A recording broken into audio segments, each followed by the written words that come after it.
Take the weight on my shoulders.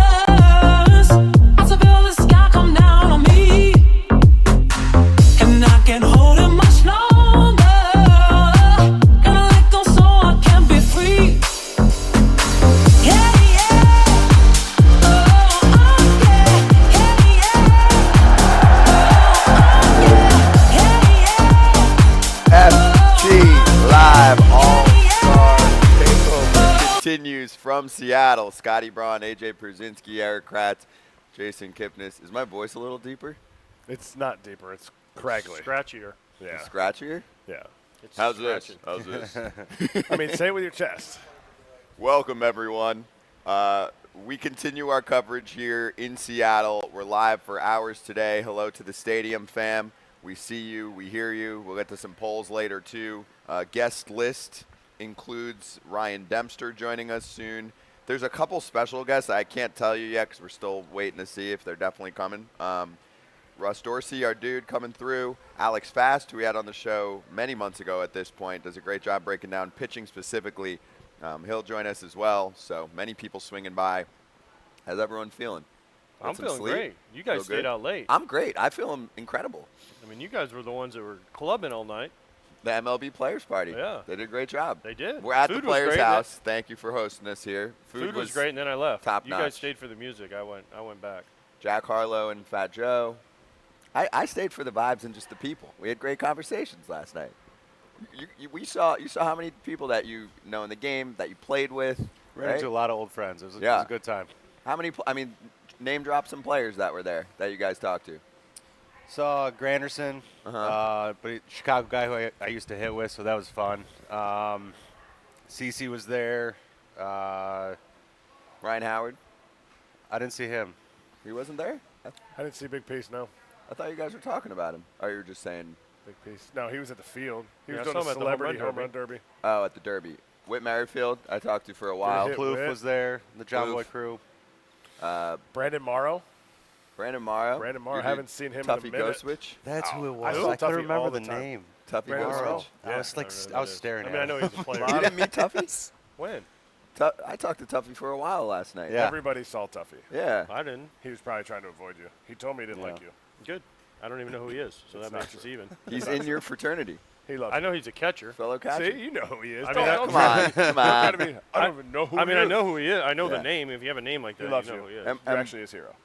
Player-wise, I mean, Julio's there, and Randy, and Pete, and a lot of dudes there. So it was great. Rutchley, Kyle Tucker, Yep. Rutschman, Adley. So a lot of things to get to. Number one, tonight we'll be watching the game itself with a YouTube live stream, talking to you we have like 7 or 8 guests that'll join us throughout the day there. And most importantly, does anyone know what today is? I know obviously the Tuesday? All-Star game. It's Tuesday. No, you can say it. I know. Come My on. book goes on sale. Say it with your chest, baby. Let's go. Towel. That was the biggest ovation I've got in my entire career. Thank you. The Towel of the Backup Catcher goes on sale today. We're going to bust these sales wide open today. Put this, John, right on the New York Times bestseller list. Yes. Because if we don't, the author, I'm not the author, I'm just one of the people that helped in the book. If we don't, the author that actually wrote it, his first 2 books, Tim Brown, he wrote Rick Ankiel's book, I think it's called Phenomenon or Phenom or something like that, and then Jim Abbott's book also. They were both New York Times bestsellers, so pretty much he's a New York Times bestseller author. I better not screw this up. His words, not mine. Tim's words, not mine. So he's like 2 for 2 on bestsellers? He's 2 for 2. Oh, shit. What's considered a bestseller? You just like make like the top 100 list, or you have to like make like the I number don't know one the list? criteria, but I know this first week of sales is where it all lands. So Tuesday to Saturday sales, let's go. Is it like Nielsen ratings where no one actually knows how it works and no one's ever met someone that has one of those boxes? I'm sure they know. I'm sure the people that are in charge, the publishers. Yep. The publishers are so smart. Like, obviously, it's their. Is it's it like their what's realm. more complicated, the bestseller list number or wins above Or replacement? war? Yeah. War for sure. War. Okay.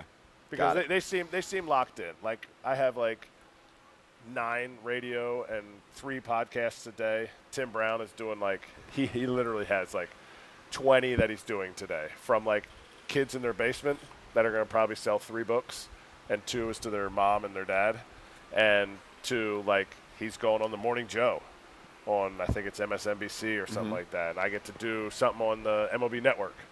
So it's cool. There's an excerpt of one of the chapters right now in The Athletic. Yes. So I saw that come appreciate out. Ken hooking us up with Sarah over there at The Athletic. It's just been a cool community of baseball fans and baseball people that have helped promote this book. And honestly, that's what this book is. It's the fact that, to me, a completely average player got an opportunity to play parts of 11 years, 6 years of service in the big leagues, which I never thought would have been possible. I hoped, but once you get there, you're like, holy crap, it's really tough to do. And so it's a cool story, not just about me, but about other backup catchers. Josh Tolley, guys you haven't heard of from the minor leagues, Tim Flannery, just a bunch of dudes that are backup catchers that these starters like AJ would Get no respect. Never really I was a backup for a week. He was never about, and he hated that 1 week. No, I didn't. That'll be I the was title loving of it. AJ's It was book great. one day. I'm like, I was a this one backup game a for a week week. stuff is nice, It was man. awful. We enjoyed, I only enjoyed the private reading of that excerpt last night. Yes? The one chapter. I enjoyed it very much. Oh, good. I'm glad. I'm still frustrated there's no pictures in the middle of it that we talked about. Kip was hoping there was going to be pictures, and I was going to do a read-along. I was going to do a read-along where I read a page, and then I turned it around and showed everybody. We should do a YouTube live stream of that. Of the read. Sit Indian style, You'd just be have surprised. him read it to us. Crisscross applesauce. Yeah. One more thing. So, Guardian style. audiobook, will there be one? I'm putting you on There the will spot be. on stuff. There will be. Can you don't voice read it? though. I don't voice it. I'm No. super disappointed. 12. Why? You should 12 voice is the it. publisher of the book. That's the company called 12. I wasn't on the list. There's 3 people that they auditioned for it. So maybe we'll do a Read along. one of one read along. Yes, I'm into it. Can't read. We'll figure that's going to be the issue. Well. A live read along.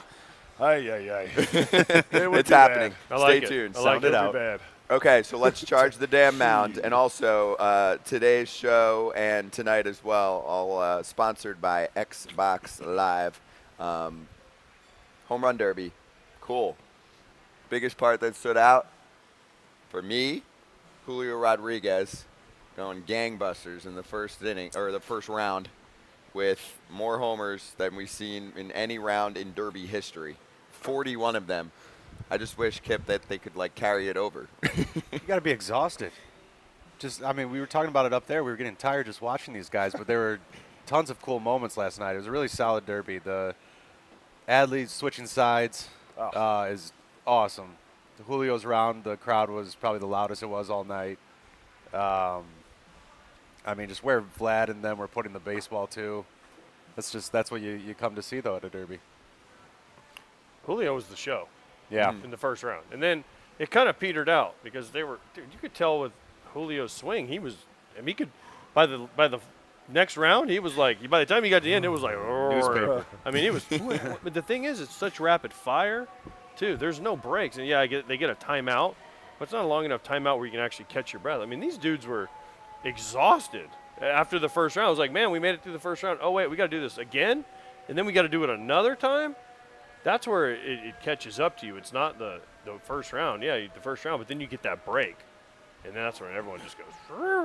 Did you see Mookie Betts didn't even take a timeout? They were like, why didn't you use your timeout? He's like, it wouldn't have helped. Yeah. It was hilarious. He wasn't good. He knew. It's cool that he did it, though. Yeah. It was another thing that he tried to do. But had the hype man not been hyping up Julio, and it wasn't in Seattle, wasn't Adley Rutschman the star of the first round? Well, when he switched hit and he hit right-handed at the last, that was cool. That's so awesome. And I hope it's not because he something was hurting left-handed. No. He just it's an do absolute it. flex. He can do it. He hit a homer left-handed first swing and right-handed first swing. Which is pretty awesome. Crazy. That is crazy. And Adley Rutschman, you can see him. Kids download the videos of him being on with the baseball bat bros and stuff like that, trying out different bats. And hitting dingers. Now he just does it on the biggest stage in the world for home run derby, and he was smashing the ball. How do you think they feel today, or this morning, waking up, and with the new format where it's timed and that many swings? It's got to affect them more than the old 10-out rule, the way they did it before. You know what I think the biggest thing is? Talking to a lot of players and especially agents really last night, the schedule that some of the players are on. Julio obviously is on another planet here because it's his hometown. But a lot of the dudes were saying they had to get up at like 5-something this morning, and they're at like a party last night. It's an aggressive schedule too. So yeah, physically, but also how about almost no sleep, and then Should you're be a gonna do longer all this break. stuff today. Should be a longer All-Star break. Longer All-Star break, or how about like maybe shave 1 or 2 things off? I looked at some of the schedules for the players that were like built mostly by the league, and I'm like, is this real? Yeah. Well, the It was problem is ridiculous. though, also is the game is early. It's not like Yes. 7 or 8 o'clock. So you back it up 3 hours. So that 6 o'clock would be 9 o'clock. So that would be some more sleep, right? Yep. So it's just because Guess on the what? West Coast. Well, guess what? Like maybe the handing out the ring, or there's some stuff in the morning, or the carpet. Like maybe you make some adjustments when it's on the West Coast. Yeah. I know it sounds crazy, but if you're doing everything 3 hours early, I mean, you guys tell me. Like you They played the try All-Star to. game. They would. Teams kind of look into it when you should get up or when you should go to bed and how you should sleep. I think sleep became a big thing for teams to focus on probably the last 5 years, 10 years maybe. So Yeah, especially when you go to a West Coast, they want you either to set your alarm maybe a few hours early, or they're allowing you to sleep in a little bit later, and they'll adjust the schedule accordingly. Okay. For me, with the Derby too, Polar Bear They had going no up chance. against Julio. Yeah. So here's the thing also with Julio. I think he had a better shot to win it if he got to go second. Because if Polar Bear put together a 20-something, Julio's not hitting 40-something. They stop, right? Yeah. So, I don't remember what was Pete at. It was 20-something. And then he'd go one over, and he would save himself 20-something swings, homer swings. That's a lot. So yeah, for but me, Pete was done. We had this conversation at the Derby. Would you rather go first or second? And I said, you want to go first why? because if you go first, you put a number up. But if you go second, because the problem is if you go second, you're Pete, and you just saw Julio Rodriguez hit 41 homers, guess what? You're pressing. I mean, you could tell by his swings, he was like, I got to hit every ball out. And then, I mean, we're going to get into it. I don't know if we're going to get into it here, but his pitcher struggled.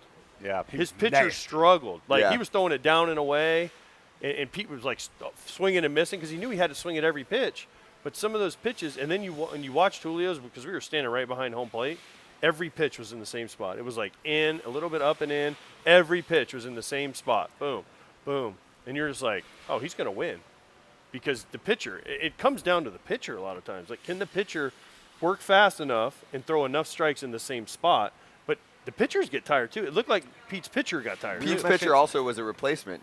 You saw that news? I didn't know that. Oh, yeah. You talk, and I'll bring up the news. Well, I'll find it. Rushman's dad was also wasn't he wearing a glove? Yeah. And just holding one ball at a time?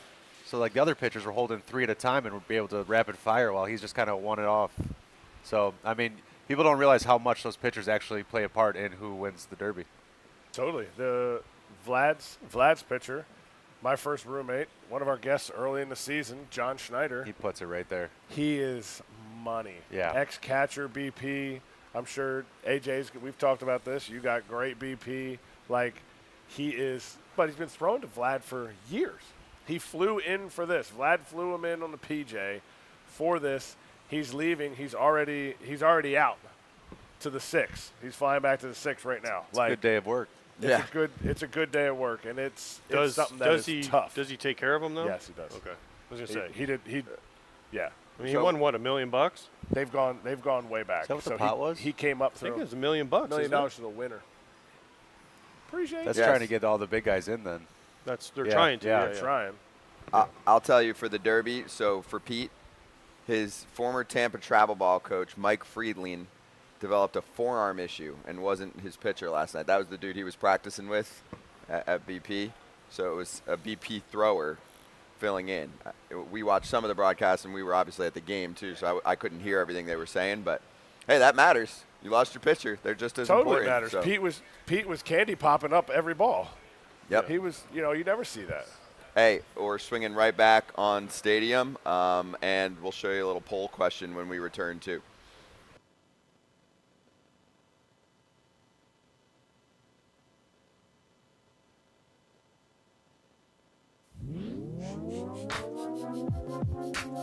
Today is July 11th, and here's a few things that happened on this day in baseball history.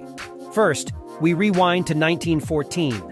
That's when a promising young hurler named Babe Ruth made his major league debut with the Boston Red Sox. His first game was a 4-3 victory over Cleveland, but his first at-bat didn't go so smoothly. He struck out. Someone told me he ended up having a pretty solid career, though. Next, let's head to 1976 for a rather unique event at Atlanta Fulton County Stadium. Before the Braves played the Mets, 34 couples tied the knot at home plate in an event billed as Headlocks and Wedlocks. The ceremony was followed by championship wrestling, and then the Braves managed to pin a 9-8 loss on the New York Mets. Fast forward to 1985. Pitching great Nolan Ryan of the Houston Astros becomes the first player to amass 4,000 career strikeouts. The unlucky batter was Danny Heap of the Mets, and although Ryan finished with 11 strikeouts in 7 innings, he didn't get the decision in the Astros' 4-3 victory. Nolan Ryan remains the all-time leader in career strikeouts with an amazing 5,714. Finally, on this day in 1989, baseball fans witnessed an all-star game spectacle. Bo Jackson and Wade Boggs kicked off the bottom of the first inning with back-to-back home runs, setting the tone for the American League's 5-3 victory.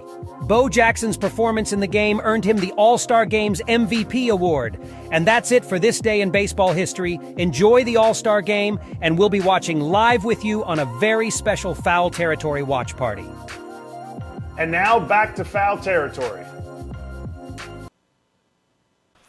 FT Live is back. We're on Stadium. Kipnis, Kratz, Pierzynski, Braun. First poll question of the day. If you want to get involved, QR code on your screen or go to watchstadium.com/foul territory. The MVP of this year's All-Star Game will be Acuna, Otani, Betts, Arozarena, or someone else. So give it a vote. We'll see what happens. And it is time to pop off. Presented by Cookie Pop on the desk. How you doing? AJ will eat the bag later. And you're going to start us off here. So we're talking Derby again. Let's get into the entertainment product, both in stadium and on TV. What's wrong? Well, first of all, before we get into this, I want to say I hope the kid that got hit in the head, I don't know if anyone saw that, is okay. Yep. That's It scary. was 115, and we've always wondered, like, how is this not target practice for – because it's awful. There's just kids everywhere, and there's balls flying everywhere, so I hope whoever that kid Almost was is surprising okay. it doesn't happen more often. You're right. Well, especially with this format, which he'll get into, but with this format, because there's so many balls going so quickly into the outfield, it's dangerous. Yeah. It's like snowball fights, or for Yeah, AJ, ball- air, water balloons.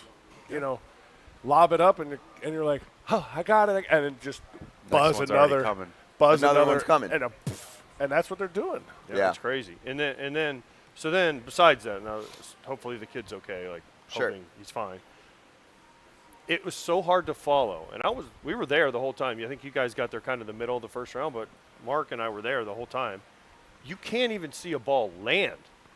It was happening so fast. It hit a ball. You'd have to be like, okay, that's a home run.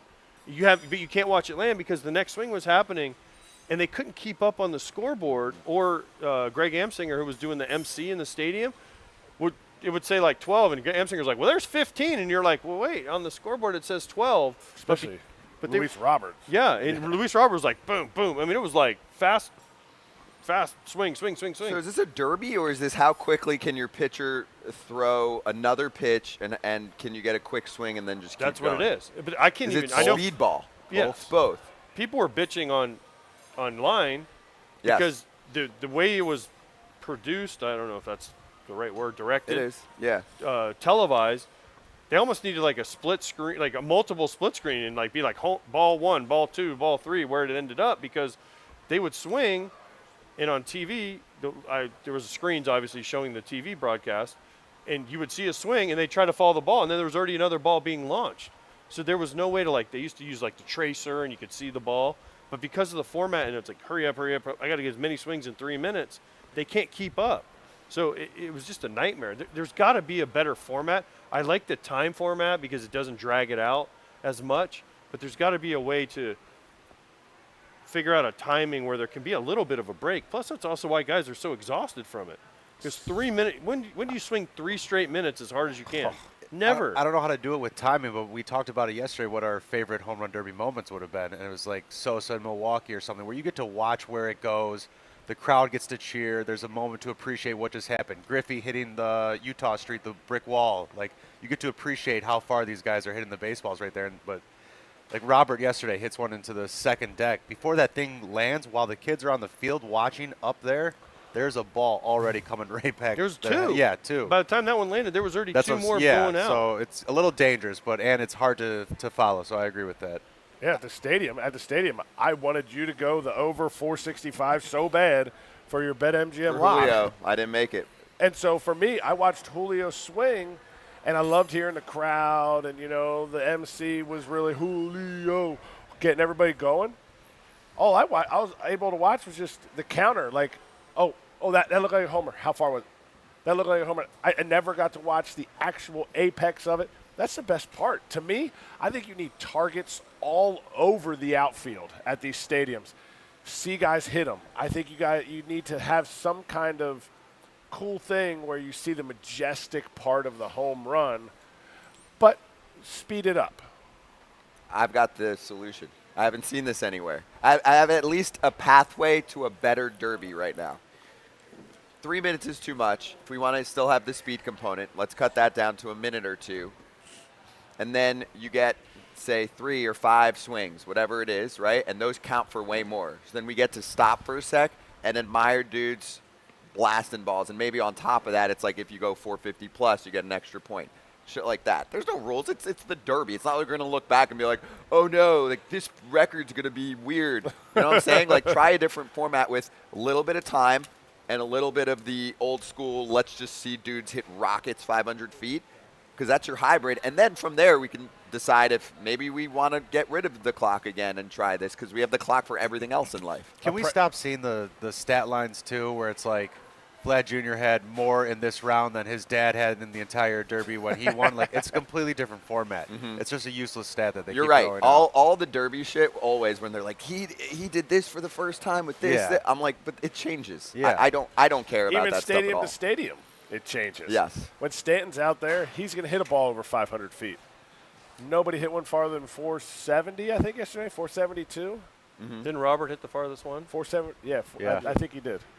It'd be cool to have signs out there, like physical signs that fans can actually kind of see the distances of, to have like little, this 450 right here, 470 here, so you can kind of follow along with distances. I agree. These are a lot of things that sound like they should be There's some implemented. good ideas here. target idea. Yeah. Like put targets out there and put That's what I mean, prizes yeah. for fans. Yeah. Remember? Oh, like, that's good with Kratz's targets. You know what I'm saying? Like Yeah. take targets and say if somebody hits this, a fan wins. I don't know, whatever you want to give away, like Yeah. something, Doesn't matter. a You- plane you can- flight or whatever it is, or $5,000. You get Put targets- sponsorships for sure. They would Oh. love to have that, but they're afraid of the fans not being able to see.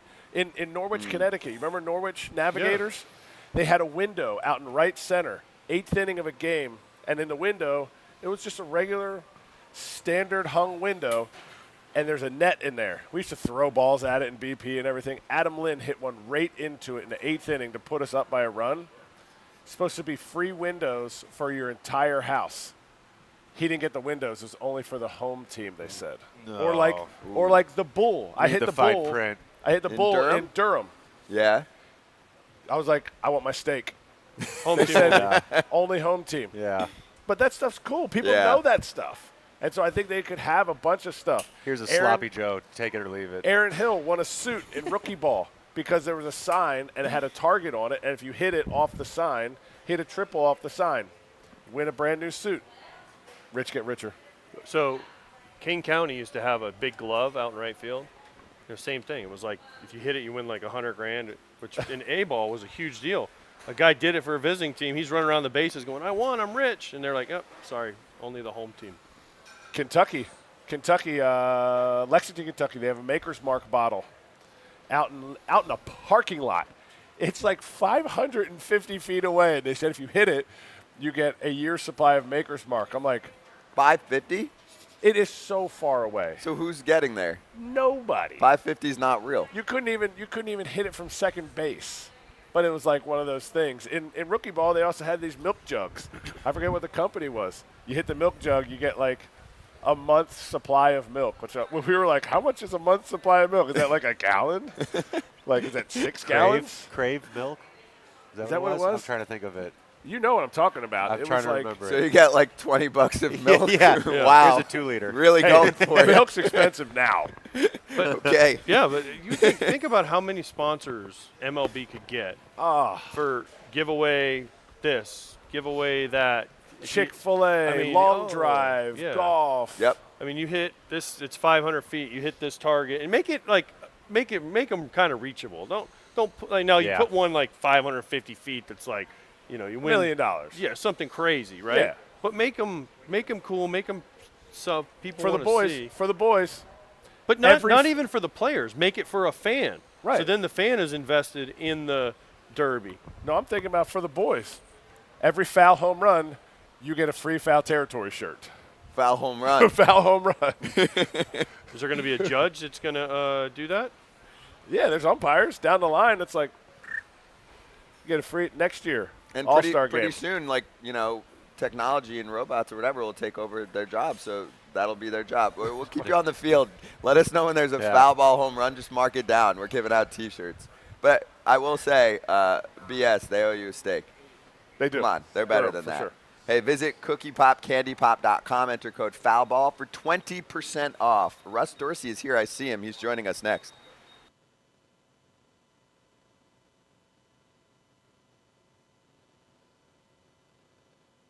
The problem that I see with baseball with these great arms are you either have it or you don't.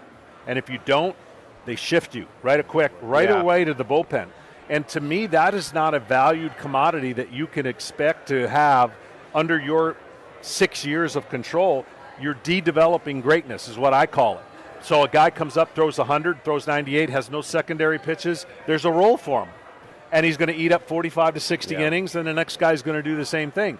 But now we wonder, why are there no more studs in the starting rotation? That's why. Because we don't take the time to develop them in the minors and or in the big leagues and let them go. Let them struggle. Like, give them the resources to do these things. It's all about now and win now and plug and place. And I think you're seeing the byproduct of that. When Kershaw, Scherzer, Verlander, Wainwright, maybe throw Cole in there, we don't have any more generational starters that are going to last any longer than those guys did. I mean, you're thinking about a big hole coming if these young guys continue on the trend of injuries, Tommy John, and the next guy up. Alcantara might carry that torch. I hope so. And what's the narrative right now with Alcantara? They're going to say, right? They're going to say, "Oh, Right look now, at what happens." That narrative you cannot pay attention to. Like, if a pitcher goes and does what Alcantara does and he struggles the next year, so what? Let him figure it out. He'll figure out that in the third year he'll get right back to being nasty. But we're so quick to say age appropriate, like old or young, and too much mileage on his arm, he's going to blow out.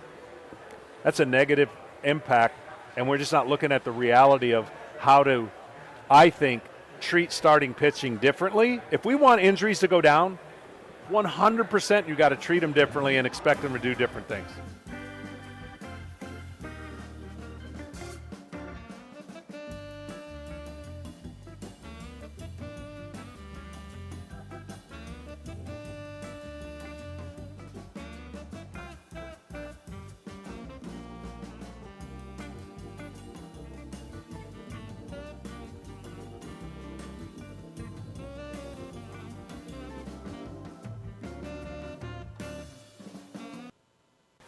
FT Live in Seattle, presented by Xbox Game Pass. Braun, Pierzynski, Kratz, Kipnis, Russ Dorsey. How you doing, man? What's going on, guys? Good to see you. Same. Favorite part of the Derby? Let's start there. We've been ripping it to shreds. What we loved was more in the first block, the first segment, and then what we didn't love just now. I don't know if you caught any of it. Otherwise, we'll get you caught up on like the kind of ADD-ness of how it was tough to pay attention. I think Adley was awesome, right? Like, I wish that he would been able to move on, but it's kind of luck of the draw being in that 8 seed spot. But being able to flip to the other side of the plate, I think that's something that fans, even as a first round out, are going to remember for a long time, right? That's one of those iconic things. Like, remember when Adley flipped sides of the plate during the Derby? So I think that's a big one. And I think Randy, right? Showman, the ultimate showman. Anytime postseason, WBC, home run derby, he's going to show up. And so for me, those are the kind of the things that stand out about this derby. His pose is kind of like universally known. It's become a signature. Yeah, even Vladdy Jr. did it when he won, at the end there with Well, he Randy. did it to him, though. He, went up to him and was like. But it was fun. It was great. It wasn't, ill-willed at all. That was awesome. Right. They kind of walked up, and he was like, yeah, I got Sign you. of respect. Yeah, it was Sign of it respect was amongst awesome. friends. But no, I think from that aspect, I picked Vladdy coming in, and I think the weird part to me was I didn't think he performed that well in the beginning, right? And you thought, okay, is Vladdy going to get beat? He's going to be a first round out. He's able to hold up. He was gassed, but to be able to come out there and win it, first father-son to win the Derby, another great storyline. Yeah, that was cool. And then on the downside, we were saying, even to your Adley point, not getting pitches fast enough. It's become a speed game, and we think universally it's become too much of a speed game in terms of how it wears the dudes out. You're not seeing their, quote, best swings. Like, you want to see some majestic blasts, 500 feet, whatever, right? And also for the fan experience, both in ballpark and watching it from home, there's so much so quickly. So how do you think it can be fixed? I was throwing out an idea where we lessen it and just do like a minute or two, and then we give them, say, 3 or 5 swings, and those count more. And yes, they might take some pitches, but 3 or 5 swings is not going to kill anyone. I kind of like the timer, but I do agree, it's almost guys are rushing, and then you get guys more gas where you don't see those majestic shots. So it's 3 minutes, maybe take it to 2, but yeah, I like some swings may count more than others. But I don't know if, some type of hybrid, because I think the 10 outs format, I think we kind of realize that that's probably not the best way to do it. But yeah, if you could get a hybrid system where you get the best swings from guys, but also it moves. So you got to adjust. We've been in this system for 6-7 years now. And so as the thing continues to grow and you continue to do it, you're going to find the right balance in between. I'd like to see a pressure format, because you saw Rosarena. What do you need? 4 to tie, and as soon as he didn't hit the 1, you could see the pressure started mounting. So I'd like to see some type of pressure format where it's you get 4 swings. That's the original format. But but without it being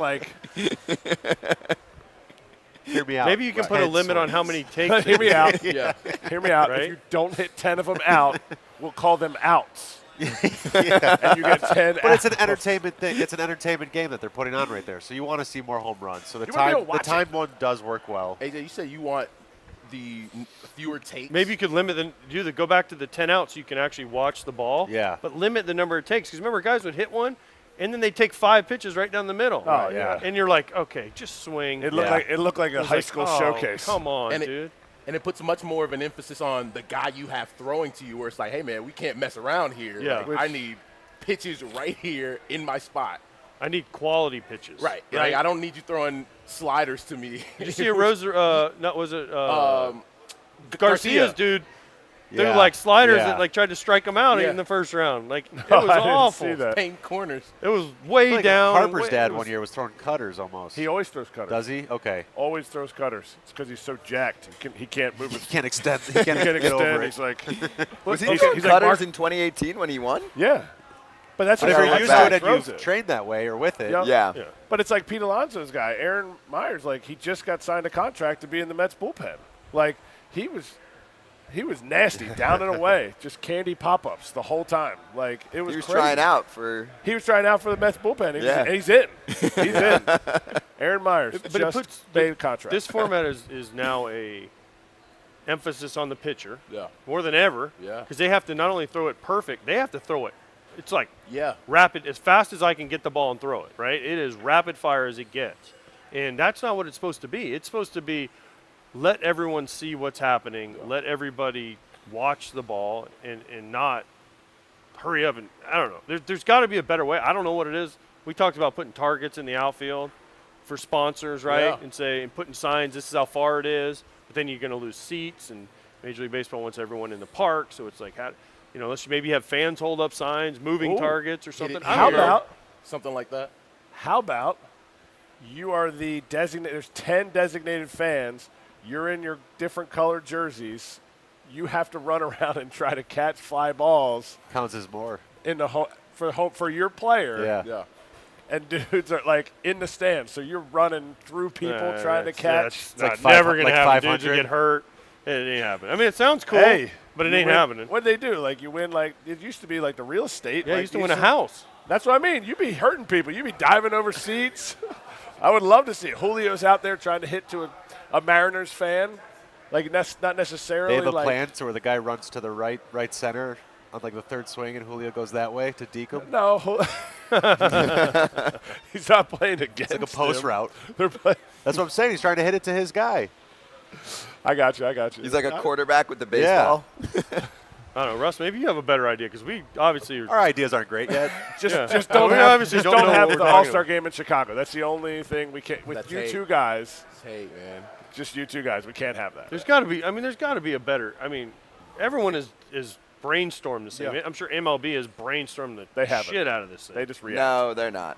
They just react. They're not they pro. changed it Literally for 10 outs of the waiting timer, for us to everyone's put like, oh, we something love out the there, timer. and then they're gonna make but it now like as they did that's it. kind of adjusted, the players have adjusted to that. Right. Now we get the product we saw yesterday, which was still great. It was fun. It was awesome. Because, like, at the end, Rosarena needed to hit. He had the 30 seconds. He's like, all right, I need to hit 4. And he struggled because, like you said, pressure. So there's got to be a happy medium, I feel like, in between the two. I gave it to you. 10 outs. It's timer plus swings. I don't know.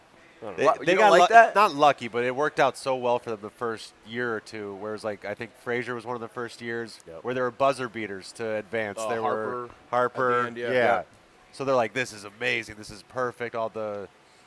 Comes down to the wire. But now it's like you're kind of seeing some of the downsides to it. My thing, though, better than buzzer beater, especially because it's just so fast, is if you're at that point where it's, okay, now he's got his 3 swings, and each one counts as 3. And if he hits 450 plus on any of them, it's 5. After the clock hits 0, you Yes. get 3 and money those balls. 3 swings, So it's it's like money balls? Money You get, like, balls. the he's money down, balls and the he's 3 down point? 10, but he can make up for that right now if he hits With no 2 time. bombs. Now we're getting 450 somewhere. plus. I like the idea of a Yeah. money That ball. would be because then you're building up anticipation and all that. Or how about, like, if you did something like where you have, like, remember they used to have the gold balls? They have That's the what pink I'm thinking balls of. for T-Mobile? I was like, did they already do that? You say you're down. Say you're Pete Alonso and you're down and you get 3 swings and you can wager. All right, I was want. just- And that's then what I at was the end, going it's to. like this one's for 40, and he hits it. But you only get 1 pitch. It's got to But be do you 1 lose pitch. or 40 one if swing. you don't get it out. Yeah. Well, I mean, you're just out. It's a wager. Pete Alonso, the least amount of home runs. -3, a winner. Minus today. 200. Right? But think about it. If you're like, okay, you get 1 ball Right. and you can catch up, and he gets 1 Right. swing. This ball is worth 10 Yeah. homers. Yeah. Something like that. Yes, that's Double or awesome. nothing. Double jeopardy. That's like 3-point Double jeopardy. contest. Yeah. The last basketball on each rack, right? Isn't it worth 2 or 3? Yeah. Yeah, that's cool. I like that. Let's spin it to the All-Star game. So first question for you, and we have a picture that you took yesterday. Will Shohei Ohtani be able to get through the sea of fans and reporters to actually get into the ballpark to be a DH today? It's a great question. It's one of my favorite things about watching the superstardom of Shohei Ohtani is just the following that he brings, right? The aura that he has around people where it's just like, man, Shohei's here because you're going to see 150 people walking in before he ever walks in. And he's become a guy that's almost transcended the sport. Not almost. He has transcended the sport in a lot of ways, like similar to like what LeBron does in basketball, like what Tiger did in golf, where there are people who don't watch baseball at all who know who Shohei Ohtani is, right? On the cover of GQ, and that's so great for the sport. At the same time, he's almost like a rock star because he's going to have this following of people around him, the reporters who are here in the States here to cover him, the reporters from Japan who are here to cover him, and their only job is covering One guy, Yep. not the Angels. It's to cover Shohei Ohtani. And I think that's really cool in seeing how the sport has grown and seeing how this guy has come over here and changed baseball in a lot of ways. That's not almost like a rock star. That's a rock Yeah. star. Exactly. The thing about Shohei, though, is nobody knows him because he doesn't As a really per- do yeah. interviews. He learned that from Trout. That's You never Trout I came said off the out Trout there. did great. He broke Trout's that mold for us. changed now. Trout's though. different now. I said that to somebody yesterday. Like, in the last year, you've seen Mike Trout talk more than you saw in the first You want to 2 know years. why? Yep. Why? Shohei. What? Listen, Ooh, I don't know this for a fact. I'm all ears The right tea? now. No, I don't know this. Again, I don't. Yes, I like this. Yes, you guys. Shohei, Mike Trout was always the best player. Right. Shohei's taking that from him. So now, Trout's thinking, I got to get myself out there a little bit and kind of take the mantle back. Not on a jealousy level, but if you think about it, because Trout never did anything. No. Now you see him doing video games, you see him doing commercials, You always thought he was leaving like hundreds of millions on the hundreds table. of millions of dollars. But now Shohei's everywhere. Yeah. And I guarantee you somebody in Trout's camp said, hey, man, you're going to have to get back out there a little bit because he's taking, even in Anaheim, he's taking all your thunder. You think Trout cares about that? Trout might not, but his people do. Yeah. Are you Okay. saying he's doing it for the boys, or you're saying he's doing it because his people are like? You're not the face anymore. Yeah. Pretty much. Because he yeah. was the face. He was the face, You know, but you've been the with best a player hidden in the face. league for years. Right. Right? There's He was also Not a even difference. one on your team. There's no whispering. I can't hear you guys. We're still gossiping over AJ. Now it's about you, Scott. You believe him? Oh, Fetch. so handsome. So I think there's a difference between with what you're saying, doing commercials and endorsement deals and marketing, right, which Ohtani's doing, and doing interviews and having more candid conversations, which Trout's doing that now. But it He's leads, opening one up. thing leads to the other.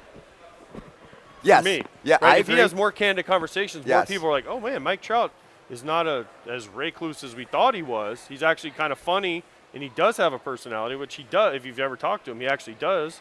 But nobody outside of Anaheim or very select people know Mike Trout other than what you see on TV, which is nothing I think for all years. you know about him is that he's an Eagles fan for the last. And he loves weather. and And he likes weather. Yeah. But his FT Live interview was Yeah. great. Yeah. Like he opened up and there was no cookie cutter vanilla bullshit answers. Because which you're just is- hanging out with the boys. Right. And I don't think we enable – there's something for Shohei. Like you saw the throngs of media, majority Japanese media, but I'm sure if you could get closer, it would have been American media.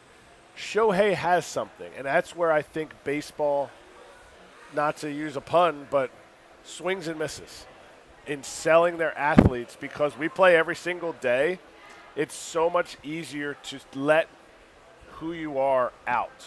But baseball doesn't allow that because they're like, you know, they're just stuck in this mold of a certain, what you have to do this certain thing. And like what you saw Mike come on our show the other day, we had crappy connection, and the dude was just, he was talking about golf. He was talking about how, you know, he loves his son being out on the field. He was asking us, like, how fast were the fastballs when you first got up there? Like he said it was getting out of control with the It's velo. getting out of control. He talked about when he'll play in the Derby. His son will force Wants him to see him. eventually. And the Ohtani conversation.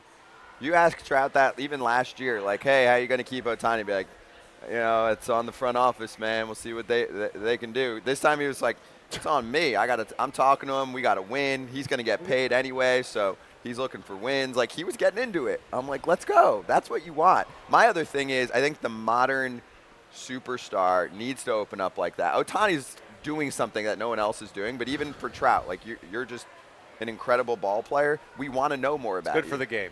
Jeter was a face for a while, but he never said anything. The best And player the in modern game, fan wants yeah. more The best out of player in you. the game of baseball should not be more unrecognizable than football players who wear helmets while they play. You could, like, Trout could walk down and you might not recognize him, but a football player walks down that you know well and you're going to know his face better, and he wears a helmet the entire time. Granted, though, there's one difference. Football players are huge. True. Right, so True. it's easier for baseball players to blend in because That's true. most baseball players are normal-sized human beings. Not football Yeah, players wouldn't be able to tell. 6'6". Yeah. You know, even That's a good point. quarterbacks That's a are good point. huge, and the quarterbacks are really who people recognize. They don't Yeah, recognize the yeah. offensive lineman other than, oh, that dude's gigantic. The Yeah. dude at the party last night that was we were 8'7". talking He's like, who the heck's that guy? We don't know, but he's got to be somebody. He's 7'8" or whatever he was. You cover all sports. Like, you do a show with all sports. Help us out. I think for me, like, covering baseball for so long and seeing when you guys played, the guys who you could always go to for the quote. Yeah. Right? Every reporter has that guy's like, this guy has something interesting to say. And it's not always going to be the best player either, because I think everybody's not comfortable, right? You can know that, all right, this is good for my brand. This will be good for me in the long run. When I'm done playing, like, I can do something like Foul Territory where people will want to talk to me and I'll love to talk to guys. But until you're comfortable with that, you can't. And you're not going to be able to force somebody to do that. So for Mike, for a long time, maybe he just wasn't comfortable being in the spotlight. Everybody knows that kid who was the best player on every team in every sport, but they didn't really like to talk about it, or they weren't really that out in front of everybody person. And maybe at this point in his life where you're married, you have a kid, you've settled, you got all the money in the world, now you feel more comfortable opening up to people about who you are as the guy who was the best player in the world for so long. And sometimes they don't speak English. Well, yeah, I mean, there's a In this percentage. sport, it happens. 27%, I think, this year are from outside of the United States. So that's a big thing. But you see it in other sports. What in other sports would you point to as like, his personality? Like, why was Kevin Durant in Oklahoma City the highest Q-rated athlete in the United States? Like, if we had a baseball team in Oklahoma City that, besides AAA, the baseball player there wouldn't be the highest Q rating. So What's what is Q rating again? Like your Popularity. Basically. I mean, you can play off this, but for NBA, they sell drama. Like Damian Lillard situation right now. Anything that pops up, we have the same drama. We don't sell it as much. We're trying to do it's that. reality TV Yes. in basketball, right? Whereas in baseball, it's not as much. but do you cover it differently? You know what I mean? Well, like as far as if me you as cover a basketball, baseball guy, right? I just think that social media has changed those sports more than any other, like basketball and football. Whereas baseball, it's more of a surprise when a guy is good in the media and has his socials popping and has a YouTube. Like Julio Rodriguez, from the time he was like 18 years old, had this YouTube channel and he was bilingual, and then all of a sudden everybody wants to put him on the cover of everything. It's no real surprise because that was a kid from the time he was young when he was a prospect was like, no, I want to do this. And his brand has grown so much here in Seattle where people in this city want to build with him. People around the country want to build with him. And until you get more guys that are comfortable doing that, and I think you're starting to see growth in that area with guys like really going in on their socials and, all right, I'm going to start a YouTube. And Mookie Betts for a long time was the same way. Mookie was more of a quiet guy. Yeah. Now he has this podcast, and now he's doing interviews with guys. So I think you're starting to see guys realize this can help me in the long run in the next 10 years or so if I can be comfortable with this, because I know this will be good for not only me right now as a player, branding myself, but in the long run when I'm done. We're tight on time. Just give me AL or NL. Who's winning? NL. NL? Gotcha. Okay, we're going to go over our picks. Russ, great to see you, dude. Have Thank fun you at the guys. game later. Appreciate you. We'll be right back on Stadium with our picks for tonight's All-Star game.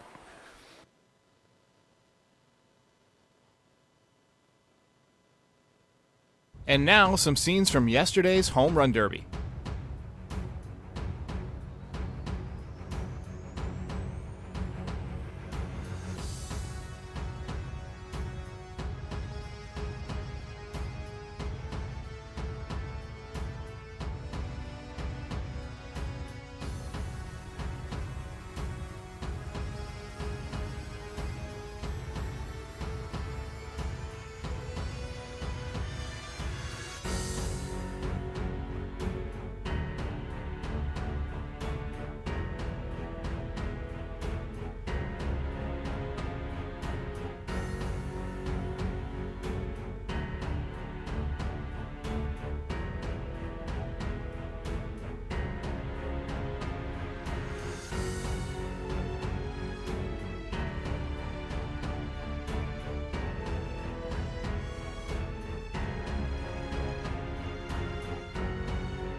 And now back to Foul Territory.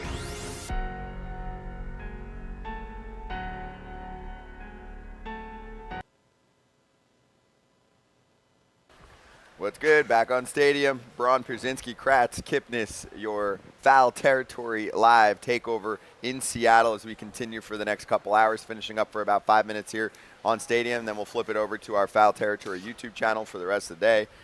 Keep staying active in the chat and all that too. And we are presented by Xbox Game Pass today. It is time. First off, I want to just we don't have to close the poll, but just give you an update for MVP tonight. Ohtani leading in the poll by quite a large margin. Nope. You're shaking your head. He's not pitching. Yeah, so that hurts him, Acuna. I'm saying, for MVP. What? Acuna? I like Acuna too. He has a blister. My finger hurts. I mean, you guys I got aren't Acuna, pitchers. you know why? I'm sure it sucks to pitch with a blister. Yeah. Here's why I have Acuna winning. Garrett Cole's pitching for the AL. Acuna's leading off. Guess what Garrett Cole's not going to come out and do? He's not going to go flipping breaking balls. He's going to say, here's 100, and Acuna's going to be cheating his ass And he's off. going to be like, thanks. And he's going to I don't miss those. Here's the thing. You think he's going to homer in the first I'm not saying he's going to homer, but it's- if he gets on base, then he'll steal second, he'll steal third. Yep. So there's just so many things that Acuna can do. And if you're not going to play the full game, when someone can do all those things early on or in that one at bat, that's how Acuna has the lead. For Yep. me too. I have him as MVP. Yeah. Okay. That's why I just think I'm with because you. he can do so many things. I got Freeman. I got the other one. Freddie Freeman? Because I got him getting on top of that first pitch heater, stealing second base, and Freeman going, Oh, I think you said Freeman stealing second base. Yeah. no. I mean, Acuna he is getting fast on- Freddy. Yeah. He is fast Freddy. No, I'm leaning on Acuna doing something awesome, and then Freeman taking advantage and getting about 2 or 3 steaks tonight, and all of a sudden, oh wait, boring 4-3 game. Oh, I guess Freeman's the MVP. Appreciation Exactly. station. Let's hit some locks, okay? Your BetMGM locks. Quick look back. Derby. Polar Bear Pete lost in the first round to Julio. That knocked AJ. I got knocked by Julio somehow not going over 465.5. Damn timer screwed me. Vlad won the first round, so you guys nailed it. Good job. That's a dub. Everything is awesome. Money bags. I'll just say it like I do every show. Follow us to glory. We're all up. That's real. We Do you have take hair? receipts every day from day one of the season. And your BetMGM locks for the 2023 MLB All-Star Game. I think we all went. Did we all go with the same pick? We did. We all go it's gonna NL? make it real easy. We all went NL money line. We don't share them before too, so that's No, we That's never share them, crazy. and that's why it's real. It's not bullshit television. And Russ where said NL wins too. he said NL wins, which probably means the AL is going to win. Yeah, And we're getting It's it- even money. Yeah, but we're getting it basically. minus It's 110. minus 110. But doesn't the AL hasn't the AL's AL been dominating. What's their right? streak? It's been like Yeah. over the last like 20 years. It's And been that's crazy. maybe Oh, that's it's- putting something into the It's like numbers. 16 and and 4 It's or a home game for them. The pitching is pretty close because also you're missing some dudes on the NL side like a Kershaw, Strider. But lineup wise, I mean, I'm just going off what I can look at the beginning of the game. I'm like, the NL lineup is better. I think some of those Braves guys want to show just how damn good they are. I think the Dodgers guys have been there a while. I could see them getting some early offense. But if the AL does scrape some runs ahead of them, those bullpen guys they got over there from Baltimore and Twins and all those hard throwers, they're going to be tough to come back on. It's a bullpen game. I don't really care that Kershaw's not in it. Like, I don't know. Like, a guy like that might get hit in this game. Cole, you guys talked about it, might get hit. This bullpen guys come in. It is. That's Yeah, gonna but be- it's not that's like gonna be- both teams have bullpen. It's not like That's what I mean. That's It's why not like you're I like, was thinking oh, of the that. AL's better than the. I mean, I was both thinking of dudes- going both the teams are over, stupid. and I couldn't see a scenario where they score more than 7 runs. So I thought about the under, and I didn't like the number, so that's why I went. Clean sweep. Boring. Thank you, Claudia. We've never had that. But I do like to reiterate because I've done plenty of TV in life where you sit and we're talking before and they go, oh, you're picking that, so I'm going to pick the other thing. Like, no. This is real money. I was You just going to think say, the does NL 's going anybody to would win? anybody like to change their pick? Hell no. Hell No. I For don't- the AL, you're saying? Or just Or another something lock, else? another lock of the day. Nah. Also, make sure What you we got check here? out the Lions Boost in the BetMGM Sportsbook app today. 1+ total runs scored in the first inning. It was plus a hundo. Now it's plus 120. I'm into it. Which way you going? A run in the first? More than one I'm run? going up, obviously. I just Yeah. said it One couldn't. or more. Plus One- 120 one means run, less it's likely. a Yurfie. Means it's less likely to. Only Right. one run Well, has they to be, though, boosted right? it so that Yeah. Only one run it's has to be playable scored, at right? plus Yeah. 120. Plus. Yes. Yeah, I'm Yeah. taking over. I just Yeah. said Acuna Yeah. is going to get on, steal second and third. And All right, Kratz so- is in because he said Freddie Freeze is going to drive him in. So Free. let's hit that. And Free hey, Acuna. the bonus bet offer is up there for you, so make sure you check that out. The free-to-play game for your chance to win a $20 bonus bet every single day. It runs until September 7th. Be a batter, pick an area of the zone. Depending on the area of the zone, you get a single, double, triple, or home run or pop out. Receive the prize associated with that type of hit. You can play once a day. Prizing must be used on MLB and expires in 24 hours. If you log into the BetMGM Sportsbook app on iOS or Android, you can get involved. Gambling problem or concern? Call 1-800-GAMBLER. That's it for us on Stadium. 2 more hours on FT's YouTube channel. See you on there.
Can't be free. I take the weight on my shoulders. I feel the sky come down on me, and I can't hold it much longer. Gonna let go so I can be free. Yeah, yeah. Oh, yeah. Yeah, yeah. Oh, yeah. Yeah, yeah.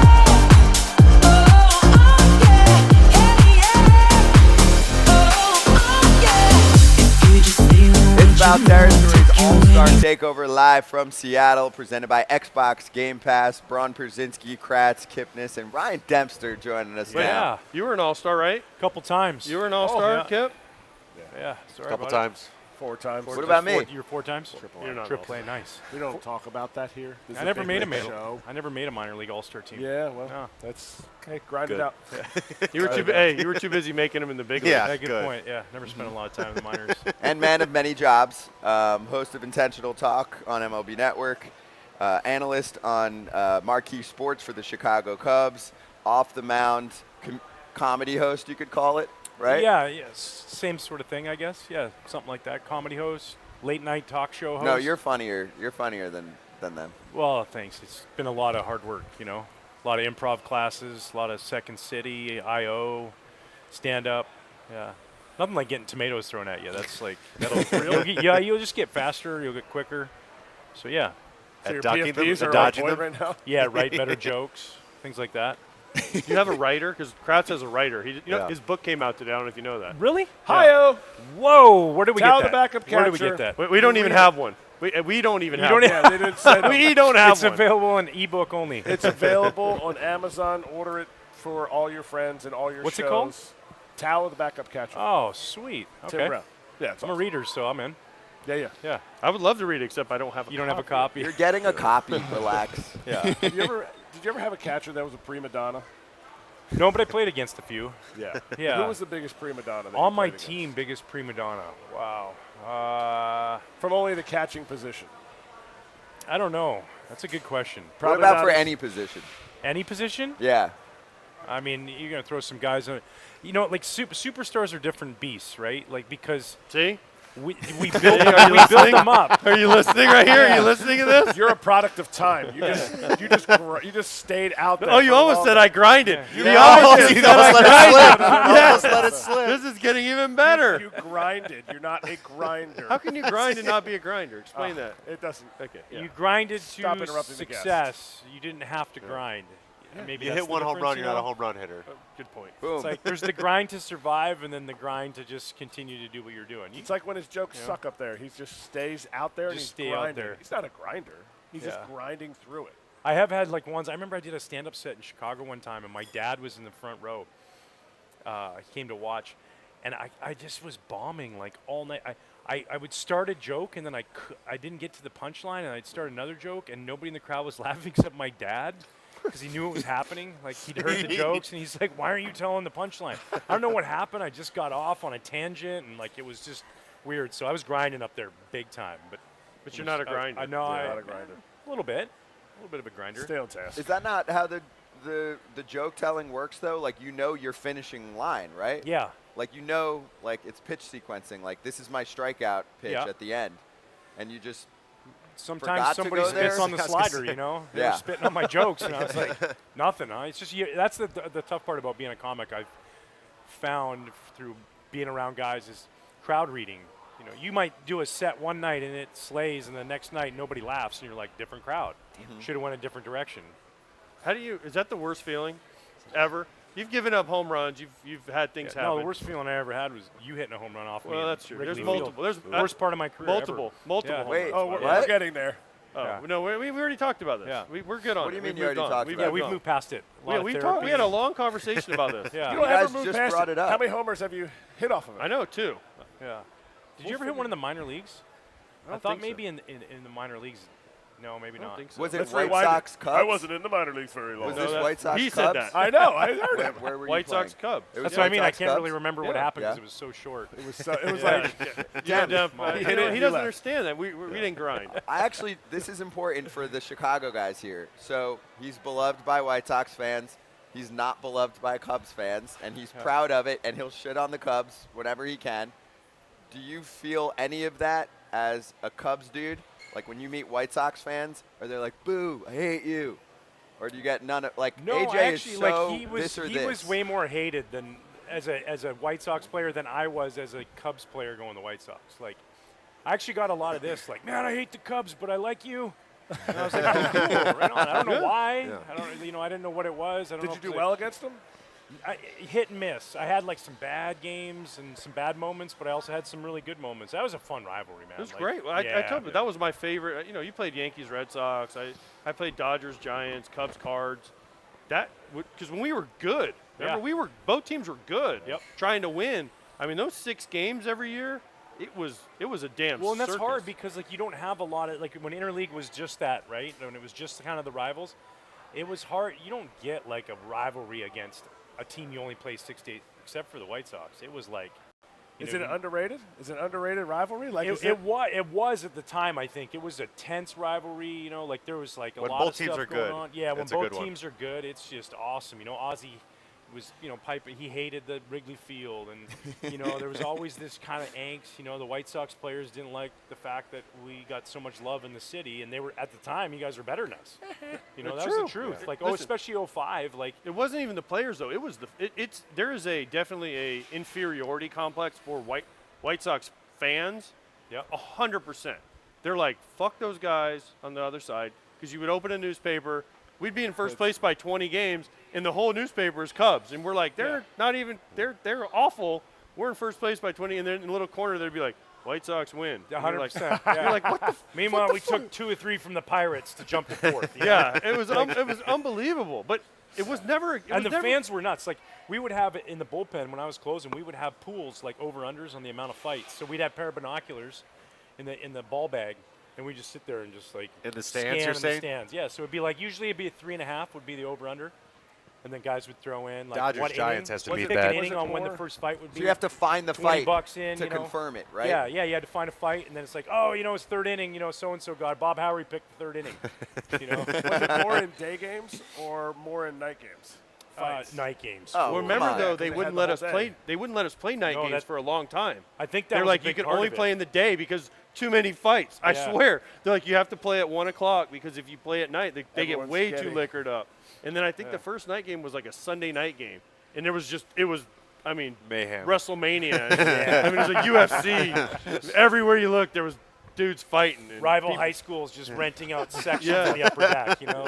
It was. But Thought it was, this was It America. was never against the players though. Like No. like we always got along. There was Right. never like I mean, other than your catcher, your Yeah. prima donna catcher Barrett. Yeah. Michael Other Barrett. than We don't that- say his whole name on the show. We don't say Yeah. his whole name on Don't the say show. just part of it. Just you know? he Yeah, says just- only Michael, Mike, or Barrett. I mean, that was I just said Michael Barrett. that wasn't even like that was an amazing moment, but that wasn't even the best moment. Like Ozzy kicking Oh, Soto's I was mask as a hitting when that catcher. happened. That was Imagine unbelievable. being the catcher, by the way, and the other manager kicks your mask. Like, and it just Was Soto's that when reaction Soto was just the starts best. laughing and he Yeah. puts Yes, his he was glove totally laughing. I was He's on just like- deck, so I picked up the mat. He kicked it to me because whoever Alexi Ramirez struck out, he kicked it, and I walk over and I'm like, Gio, here you go.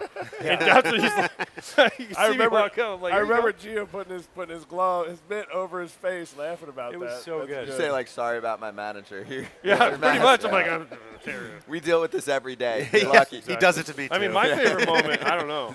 I mean, I hit a home run off a guy, and all hell broke loose once. I Oh don't know. man, I think they threw cups on the field and all kinds. Dude, that of was stuff. the It craziest. nuts, Oh. yeah. The craziest. We've talked about it. I Yeah. hit this home run off him, and it was the Two out, first- nobody on. There was 2 out, nobody on, Yeah. and I gave up a little squibbler, and no wonder I never won a Gold Glove. But it was like a comeback, and I think just Jermaine kinda hit went, it, yeah, didn't and he? it kind of went through my legs, and then I walked.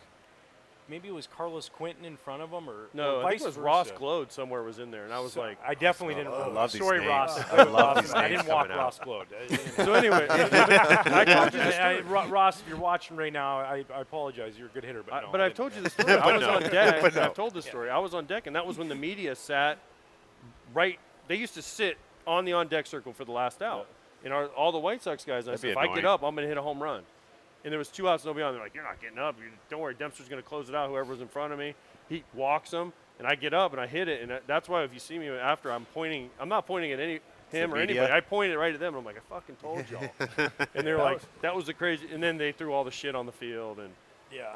That was one of your two homers. yeah, off the other him. one was the I went One of your- home, one of your filled the s- bathtub up with water. I got the toaster, and sat on the counter, and I just sat in there for a little while. Don't worry. Do I do it? Do I not do it? I don't know. Pierzynski. Don't worry, he got me out plenty of Persons. times. The other favorite, my Not other that favorite. many times. Yeah, but enough. 18 times. Yeah, it's enough. Few So times. my other favorite Ryan Dempster story, and him and I have talked about this too. He was pitching for the Marlins, and I was with the Twins. And this is back in the Metrodome. There was my like God, man. nothing to do. There was nowhere to go. The clubhouses were connected. There was literally they were connected. There was a curtain? hallway, right? No, there was Yeah. a hallway that was about from here to the table, and that was it. That was where they did the laundry. But the clubhouses were literally connected. He goes out in the first. I think he gave like 8 runs in the first inning. No, it was sort of. It felt like that. It was 4 innings, 4+. I gave up 10 runs. I should have give up 20. Like my outs were Mike Lowell diving in the hole and Preston Wilson crashing in the center field wall for a catch. Like there was no. I finally hit Doug Mankiewicz. Remember that? I Yeah. drilled him right in the ass. Just boom, and he looks out. And he's like, "What the heck?" You know? And I'm like, "You guys are taking softball swings up there. What else am I supposed to do?" And he just looked at me and goes, "Yeah, good point." You know? And he just went down to first, and then they took me out of the game. The boys are wearing shorts. It was Yeah, like they were. it was BP. Hats were on backwards. You know, So they he weren't goes- even wearing helmets. They were just like, "We're fine." You know. But he We'll be good. afterwards, I don't know what happened. I went up to the clubhouse to grab some, and the clubhouse guy on the visiting side, because they're connected, goes, "You guys, you know what Dempster's doing right now?" And we're like, "No." He's like, he took a case of beer, went down to the batting cage, and was hitting balls off a tee, chugging beers after every swing. And we're like, "Wait, For what?" hours, dude. Missed the team bus, everything. It was a tough grind. You got to find ways to cope, you know. And Recovery. like that was it was like I got to get through. I needed aggression. I didn't want to break a sink. I already did that once in Pittsburgh. That didn't turn out well. I snapped in the dugout in Pittsburgh. You know, you go down the stairs. Yeah. There's that Yep. bathroom, right? So I got a bat, and I'm just like going to town on the sink in there. And it's just like whang, and I'm just hammering away on this thing, you know. And it's just like, whew, and the swing just goes, whew, and it's hanging, right? And I'm just like, Finish Yeah. it. Finish boom. it. And the best part was, water right in my face, and I just stood there, and I'm like, just I deserve take that. it. Just take, Just just take take it. it all, man. So that's what that feels Yeah. like. And the best part was I'm on my bachelor party like months later, and they go, "Hey, we got you a gift," and it was was the the sink? sink and Oh. the bat. Somebody found it on eBay, and one of my great buddies gift. and gave it to me. So I got a shadow box with that, and one of my That's prized possession right there. By the way, I appreciate you doing that, because then during my career, if I was struggling, I would do the same thing. And Case of beer in the even my cage. wife was like, dude, I'd be like, she's like, what are you doing after the game? And I'm like, going to the cage with some beers. She's like, oh, you're Ryan Dempstering it. I'm like, absolutely. Wow. So I did Hasn't it all. really caught on with a lot of people, but it's a good idea. I'm really down in the Dempster right now. Yeah, it was definitely a Dempster fire. So I have one that I want to get more context on. We had John Lester on Legends Territory a few weeks ago, and I was like, give me one of your just best all-time stories. You played with so many fun dudes, and he starts taking us back to, I believe it was 2013, Times Square, Red Sox life.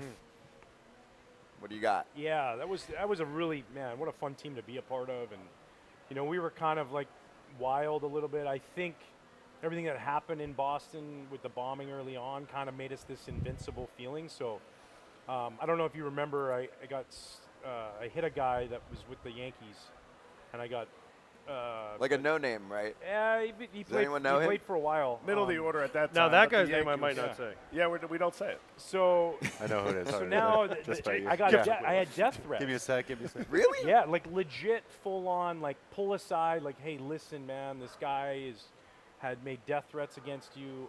He is like a convicted. He's had been convicted for assault multiple Like times. where though? Like did he send you a called letter? No, he called the Red Sox front office. Oh, and this wasn't said- like a and- little Twitter death threat. No, type no, or this was run of real. the And he mill. said, like when Ben the Cherington Red picks up Sox the come phone? to New York, I'm letting you know that I'm going to kill Ryan Dempster. So Ben Cherington picks up the phone, and this guy's like, "This is Jeffrey Dahmer. Yeah, I'm here Yeah. for Ryan Dempster. I don't know I'll who see it you in was. New York." Yeah. Click. You know, and Okay. I was like, kind of like, I was, Okay. I was scared, but I also was kind of like, it's kind of Okay. baller to have like a death threat against me. You know? So I was like, It's for you. It was only 89. John Farrell answered. He's like, "Yeah, Ryan, you're gonna have to take for this you." one." he didn't even do anything and hit the elbow guard. You know, he was fine. So now we go to New York and we're first in, and now I got extra security. Dave Brady, who was our big security guard, he was awesome, and Charlie, and we had a couple guys there, and they were in charge of following me around. Well, we had like a team powwow in the room where we pizza, and we're just Peeves playing the guitar, and Buckholz is playing the guitar, and we hung out till like. I was just gonna say, you're like, do you guys want to just stay here tonight? Yeah, yeah. You guys want to nice, hang yeah. out here? Yeah. So we get done, and I'm like, "Hey, Peeve, are you done with your guitar there?" And he was like, well, "What are you gonna do with my guitar?" I'm like, "I'm gonna take it to Times Square and go play." "You don't play the guitar?" And I was like, "I know, but I'm gonna go try it."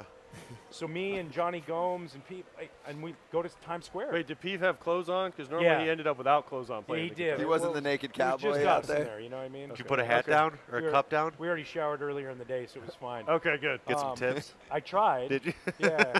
and so I went there. It was like perfect time, by the way, if you're ever looking for just like peace and quiet, 4 to 5 a.m. in Times Square. There's nothing happening. Right? The we had 1 this hour. One Yeah. nice lady from Yeah. Yugoslavia. She worked.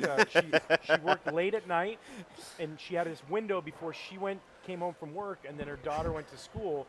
That she would come to Times Square because she didn't want to wake up anybody in the house. They lived it, and so she sat next to Johnny Gomes. Gave her $100. Like, here you go, and she was like over the moon. Like, are you serious? Like, there was this moment, and so I'm writing songs about Forever 21 and the NASDAQ. You know, like I'm just like having a great time. M&M's?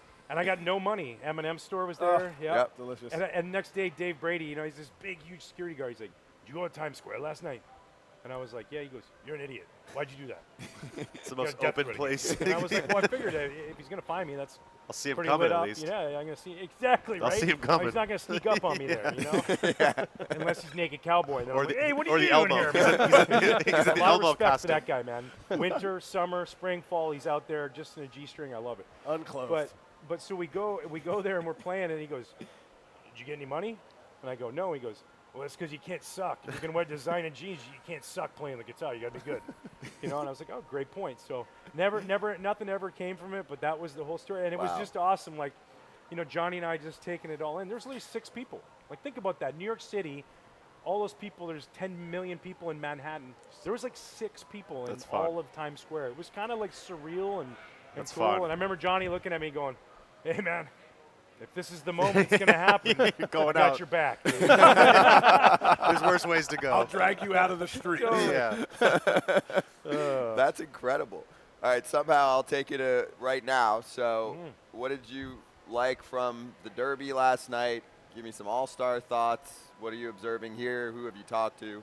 Yeah, I just think the energy of it all is awesome, man. I mean, you know, we were all down on the field. It's like No, they got weren't. all- Yeah, oh, we you got- were not. Us two You were. got all these One day. incredible ball players of today's game, this talent, and then yesterday's ball players who were there, and Hall of Famers and all this kind of stuff, interacting and mingling, and then the home run derby was like, it was awesome, pretty incredible, with Vlad Jr. and now his dad, father son, like, that's pretty special. I have my son here. We're hanging out, but that first round with J-Rod was, I mean, Dude, the energy in that place was nuts. Speaking of your son, his son is like gigantic, Yeah. and he's on crutches. He has the largest crutches in the world. Yeah, So- right? What happened?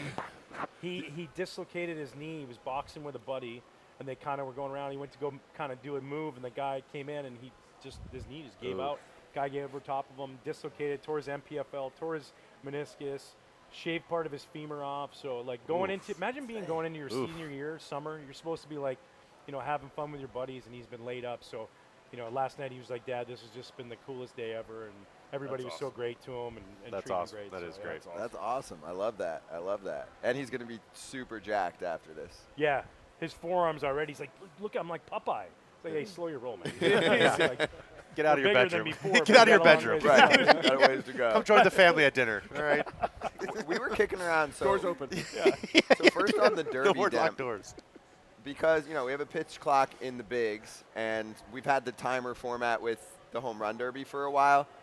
Do you feel like maybe we scale it back a little? We were trying to find this happy medium where it feels like it's gotten to the point, because these dudes are so competitive, where it's just as much about like the pitcher and how many balls he can get and throw, and they're just taking quick swings, and there's something in my mind missing to like the majestic home run. We all admire it for a sec. There's balls flying left and right at the kids in the outfield, the TV experience, and even there we're like, what is he at? What is he at? It's so fast now. Yeah. Do you think that there's anything that we can do to, because the Derby gets tweaked all the time, like can we do anything to make it like a little slower? Well, I would love a combo. So, like, you start we with, just like, said. the traditional, whatever, the 10 outs, and then you get to that 30-second go. Like, you get the bonus round of 30 seconds, and it's just whack, whack, whack. Because there is something about that, right? Like, you're missing the true at-bat a guy gives. Not that he's giving an at-bat to a BP pitcher, who, by the way, the dude who pitched to Alonso yesterday, he carved, Nasty. man. He was Yeah. good down Yeah. the Yeah. way. He got That's signed why I'm out of already. the He game. got signed already. Yeah. Pitchers like you and pitchers like Aaron Yeah, Myers. he'll get a lot of people out doing Yeah. that. But he did well hitting 21 with that. But no, and also the other way, the dude throwing for the Mariners, I don't think the first round of J-Rod, I don't think he threw a ball. It was just right there every time. He pitched a perfect Derby game. Yeah, he did. So yeah, I think maybe and I think they're always looking to do that, constantly evaluating. I think a combo one would be fun because you get these guys tired out, and then the break in between is like supposed to be 45 seconds, but ends up being like 3 minutes or 4 minutes, and it's like if you just did take your time with the outs, you don't have to swing at every pitch because you're in a hurry. But yeah, I think they do a great job of kind of looking at it and saying what can we do better. What if Yeah, every swing? I brought it mattered? up. That's why Kip said. What? He's We trying said to it come up with earlier. ideas. He's like, what if every swing mattered? Like- it's like you get like 4. I was like, that's the original format. Yeah. 5 swings, money balls. After the time runs out. That was my idea. Was 5 almost the swings? reverse of what you're Worth saying. more is than one though. We do say a Oh, minute. like the basketball, Yeah, the Yes. colored, yeah. We do say a minute, then you get 5 more swings, and each ball counts, say, as 2, Yep. and a 450-foot plus counts as 3. Yeah. So then you can actually be like, oh, shit, he's down 2. And if he hits this one, it'll tie, or if he goes 450 plus, he'll win it. You can Or assign you could make it points. a wager. Think about you could, like from the start, you could say, all right, I'm going to wager 5 points on this ball. And then the guy behind you, the Yeah. second guy is like, oh, I'm going to wager 120 on one swing and Yeah. hit one Well, swing. it's and, coming. Yeah. like something to make every swing count. Yeah, I like the every swing count. I actually like that what you're saying, the reverse. Like instead of the time at the end, do the time first and then, because like think about that. Like if you're like sitting there and you're instead of it being time and time running out, you're just like waiting. That guy's keyhole and then here it comes. And you know what Yeah. you need, because with the timer, it's so fast, they're not paying attention. Yeah, they're they're just swinging. Yeah. For the, okay, 1 swing left, this is what you need to do. And everyone knows. And TV can catch up, too, and be like, this is where the score is. This is what is needed. Because Yeah. right now with the timer, everyone's like, we're all like, Where's it at? Like, I'm here. I'm there. I'm here. Yeah. I'm there. And we want to see Brought the back, distance. Like, old pitchers to throw the dirt. That's what I See, said. Now that, You know? see, Guys that's I are like giving that up a lot. home runs, clearly, you know. So like I could do that. I would love Yeah. that.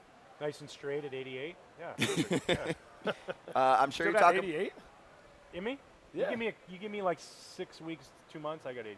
Are you gonna Yeah, I do love the? that I'm kind You're of gonna try and trick him I'm with the a glove glove? wiggle. Yeah, I'm gonna need a really lot of wiggles. A lot of wiggles to get anybody out. What was the last We like, ranked you on this set. by the super way. competitive pitching? Was that the Team Canada performance, right? WBC, That was yeah. WBC, which Was that actually 16? Yeah. But 17. think about that. So I went from not throwing since 2013 and then pitching in 2017. And I think in the WBC I topped out at 93. So I was like 90, 91. But my arm doesn't, ever since the WBC, again, doing that and revamping, like when I got done playing, like a turtle shell, my arm just went, like this. Everything just. Yeah, I was like, try to grab stuff. I'm like, come on, let me hit that, you know? Like, We it don't do totally, this like, anymore. Retracted. So I did a bunch of like masseuse work, body work to get it feeling good. And then after, my arm never, knock on wood, like I could throw BP, I could throw 500 Forever. pitches of BP. Next day, it's fine. Wow. It's like the most bizarre thing. It's like during my career, I couldn't even do that. And now it's like no problem. I thought you only threw BP. Oh, Yeah, sorry. now Sorry. I do, clearly. Yeah. Do you think they should have? Hold on. I'm still mad at you, by the way, because you quit, and I saw you guys win in 2013. You're Johnny. We Yeah. won the whole thing. Go Marathon. And then I signed with the Red Sox. Fucking retired. Yeah. Didn't Because show. you signed. Oh, there. yeah, I know. That's why I said I'm mad at him. I was on the fence. And then he's like, "Yep, So, I'm out." hey, well, I'm going to go with that. He listened to Ozzie Guillen. Ozzie Guillen said, Yeah, exactly. "You hate AJ." But he would have hated me less. See? No, that's not what he said. He said you hate him more if you're on your No, team. the other way. I know. But yeah, he said, yeah.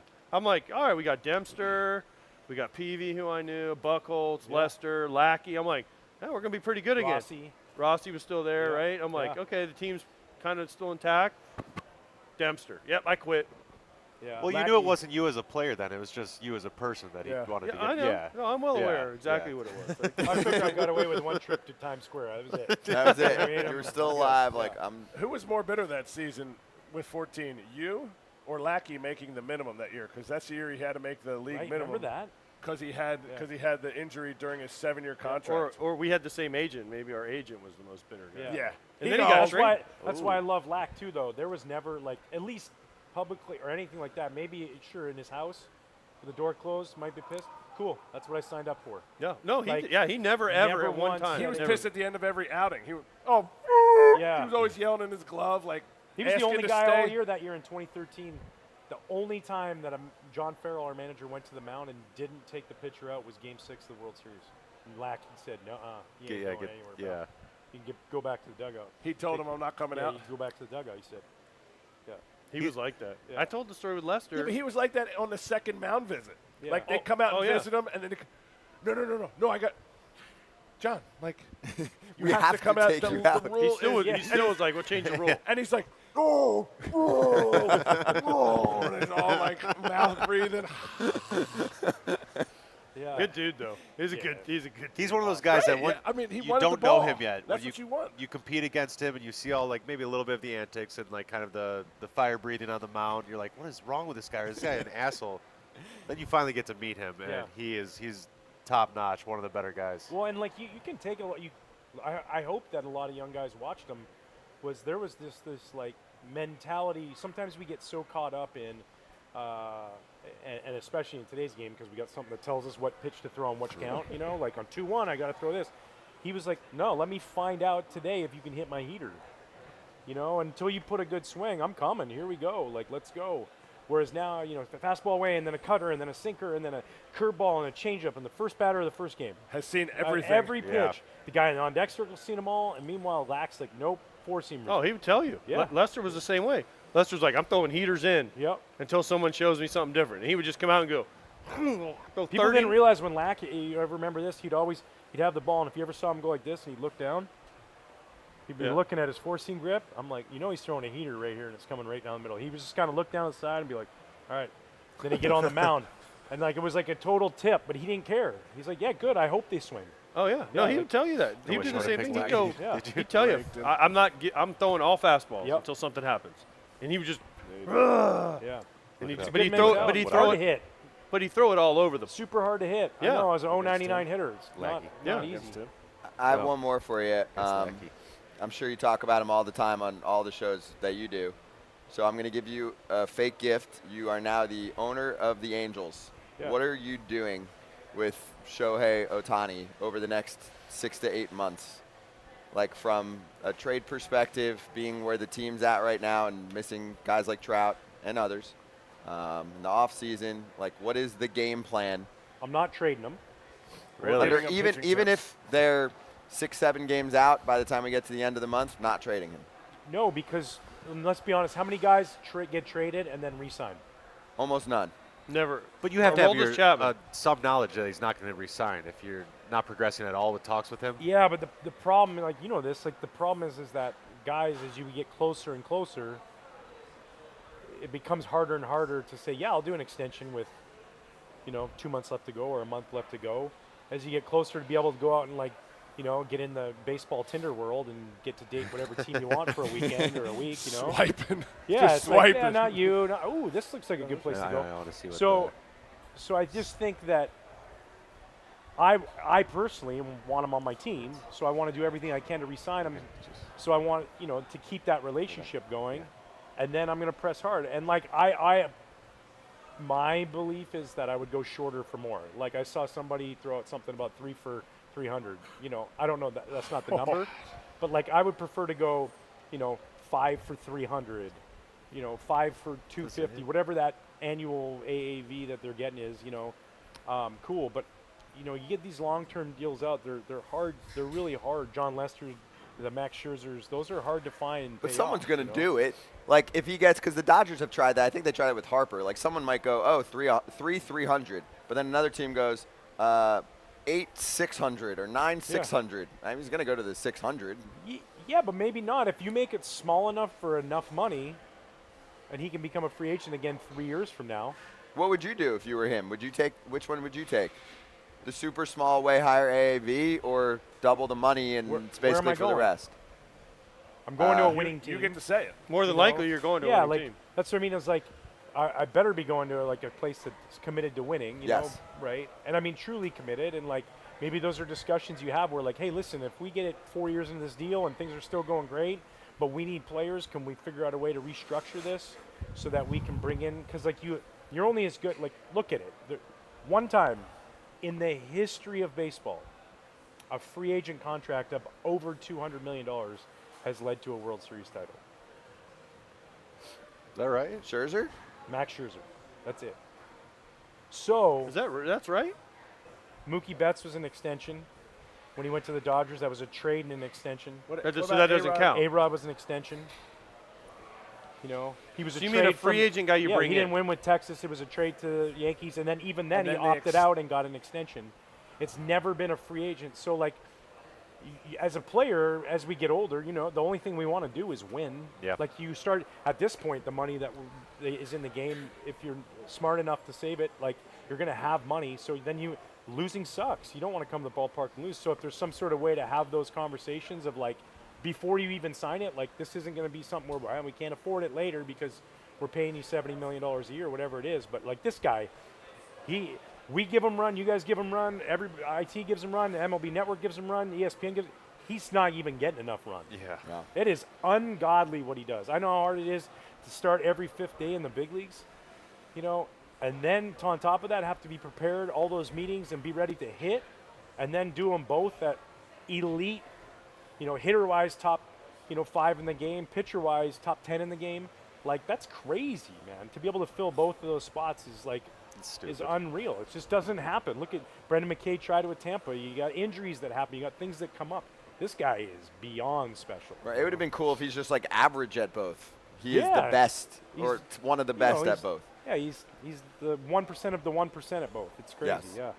Dude, great to see you. Yeah, Thanks good for to see swinging you guys. by. Thanks for coming by. This was fun. Yeah, heck Saw you this yesterday. is a good spot, man. I like this spot here. This Chill. is nice. Yeah. I'm going to go have one of those screwdrivers before IT and a couple of those. It's on us. Yeah, thanks. Hey, do you and Millar ever like make crazy bets on IT? I mean, what, like a child? Well, know? no, like I don't know what kind of crazy. like I don't know, something with Millar, like Cubs play the Red Sox win, you'll shave your head. I know that's not happening, but Yeah. but It's coming back. It is coming back, 100%. It looks great, by the way. Thanks. I saw your billboard in O'Hare too, by the way. Yeah. It's awesome. Tackling bonus. Him and Urlacher. Hey, it works. It does. Yeah. Yeah. Don't give me that look, you son of a bitch. Take it. But I don't know. Like, hey, if the Red Sox win, Millar, you got to frost your tips again, or Remember that when he had frosted tips? It was so great. I mean, no real crazy bets like that. I mean, not with that kind of stuff. We used to enjoy Vegas a little too much at times. Yeah. As far as tables, you have some fun. Play Jenga. You ever play Jenga? Where you just build your stack as high as you can. Yep. But then like it all mostly like falls. we're on each other's side. We're on each other's team. Mm-hmm. So I think that's like the biggest thing is we're never really betting against each other. Like he bought dinner last night. I thanked him That's got to be afterwards. the first time that's ever happened. I said I can't even remember the last time you did this. I'm beyond shocked, and I'm just so grateful that you got your arms extended. The turtle thing I was talking about? Alligator He arms. gets that every time the check Yeah. comes. Hitter. It's like both arms just go like this, and then he tries to reach his wallet, and he can't get it. He hasn't he healed goes yet. to the bathroom, like he figures it that's out, that's his thing. Yeah. Because he's America's guest. But you go to the cafe in the morning, with the coffee and a donut, and he's like, "Oh, I got it." It's like, "Oh, well, gee, He's cool, America's guest. You have the last one. 12:36. Let me get breakfast. You It's got so- the man." We go to steakhouse Morton's dinner. that night, and he's like, "Remember I got breakfast?" Yeah. And if it's so bad, I see his wife randomly in Dallas. Yeah. And she's in the coffee line in front of me, and she turns around, she sees me, she's like, "Oh, AJ, Millar's wife." I'm like, "Oh yeah." She orders coffee and she just walks away, expecting me to pay for it. I was like, "Guess I got it." Yep. Yeah. He's earned it. He's 04 champ. He'll let you know. Yep. Real America's 1-5. champ. The real 1-5. Yeah. Dude, great to be with you guys. Hey, man. awesome, man. Enjoy. We'll see you down at the field today. Yes. Well, some of you. Some of us. Him. Yeah. Yeah, AJ's taking over. Thanks, dude. Good to see you, Yeah, dude. you too. Hey, that's our Appreciate it. Recreate former player access, and Recreate is the official CBD of MLB. They want to send you to the 2023 World Series. fun. Follow hello_recreate on Instagram and post a photo in your favorite baseball gear using the hashtag #LivePlayRecreate along with the hashtag RC Sweepstakes. No purchase necessary. Ends July 31st. Open to legal residents of the 50 U.S. states and D.C. Age 18 plus. For rules, visit charlottesweb.com/World Series. Recreate the official CBD of Major League Baseball. Get involved if you're trying to go to the World Series for free $99. Make sure you enter right about now. We'll be right back on FT Live.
And now, back to foul territory.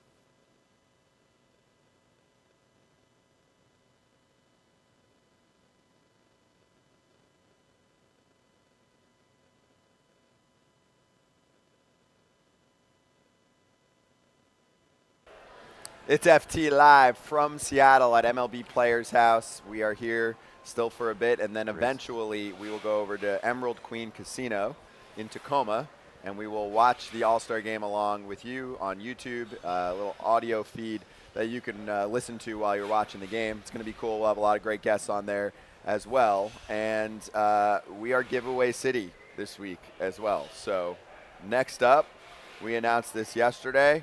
I want to reiterate because we're announcing the winner in a couple days. It is time for Grillin' It, sponsored by Baseball Barbecue. So contestants need to reply to the tweet with a screenshot proving that you follow us on YouTube for a chance to win a Foul Territory Silver Slugger set that you can see. I'll make one of these guys grab it and display it. Also use code ALLSTAR to receive 20% off your order at Baseball Barbecue.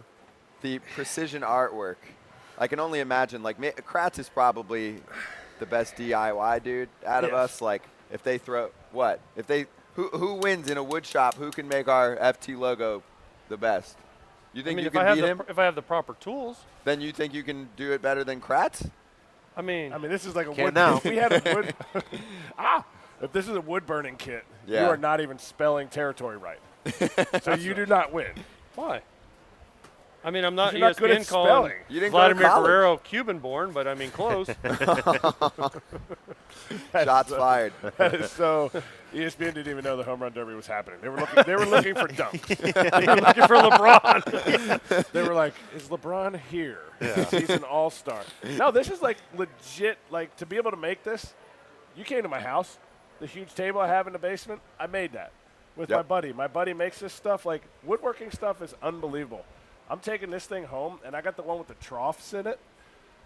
I'm gonna slap a huge old steak on there and absolutely smack. That's why I have my dad. What's that? He does. He likes woodworking. Oh, it's like a zen, like just a very awesome thing. Like when you like sand some wood down and it's this smooth. Feel how smooth that is. Oh, I know. It's like how a baby's bottom. It's like I don't think you put your face on a baby's bottom. We're not giving away that exact one, just for anyone that just entered the contest and saw it rub against AJ's cheek. All right, well, let's do our one Grillin' It question. Wait, hold on. I wonder. My question is, how do they get the one brown line in there? Well, it's dowels. They use dowels. The woodworking term. No, they're not dowels. It's just glued. This is walnut. It might not be walnut, but that's the color of walnut, and so they glue it all together. You see the pieces. No, I know. I get that. Or it's not just a stained stripe. No, that's a glued-in piece. That's craftsmanship. When you come to my house, you'll see it. I did it. So for the question, I was going to say second half what you're looking forward to, but I'm actually going to take a fan question from EZ. Which teams will be sellers at the deadline? Now, in past years, I might say we're not going to give you every team because it'll take us forever. There aren't a ton of sellers yet. That might change in the next 2 to 3 weeks, but let's kick that around, or you can at least pick out a seller. But do you agree? Like, if we go division by division and you're looking for sellers, there aren't a ton at the moment. Not in the sense there should be of more. Not in the sense of seller. I think his White Sox could revamp. I mean, they still might screw it up at some point, but revamp, go from like a 3-year rebuild to like a 1.5-year rebuild if they get rid of some of the guys that they have right now. But other than that, the A's should sell. Well, no, they are selling. Right. Who are they? There's not that much to sell. Who are the Royals going to sell? They sold their main piece. I mean, maybe they sell Lyles so that he can get a win. Who's the closer now? Barlow? No. Well, Well, Chapman was. They traded Chapman. When? Amir Garrett got DFA'd the other day. They sold Chapman. Yeah. Chapman they traded. Barlow is a trade candidate. But wait, let's I mean, there's some other teams that have more to sell. The Tigers are a lock, right? No, they have bullpen guys. Jason but how Foley. many games are they out by? Alex Lang. Tigers are out. Yeah, By enough. 5 or 6, maybe more, but I thought it was more than that. we'll A lot of the find it. teams that you would expect to have pulled away by now haven't. Whether Yes. it's like a Cardinals in the Central or whoever it may have been. So there's a lot of teams who are wondering whether they're still in it. So my answer to your question of what you're looking forward to would be like the playoff races, because everything's going to be coming down to it. But the sellers, are the Cubs going to sell? Stroman, Bellinger?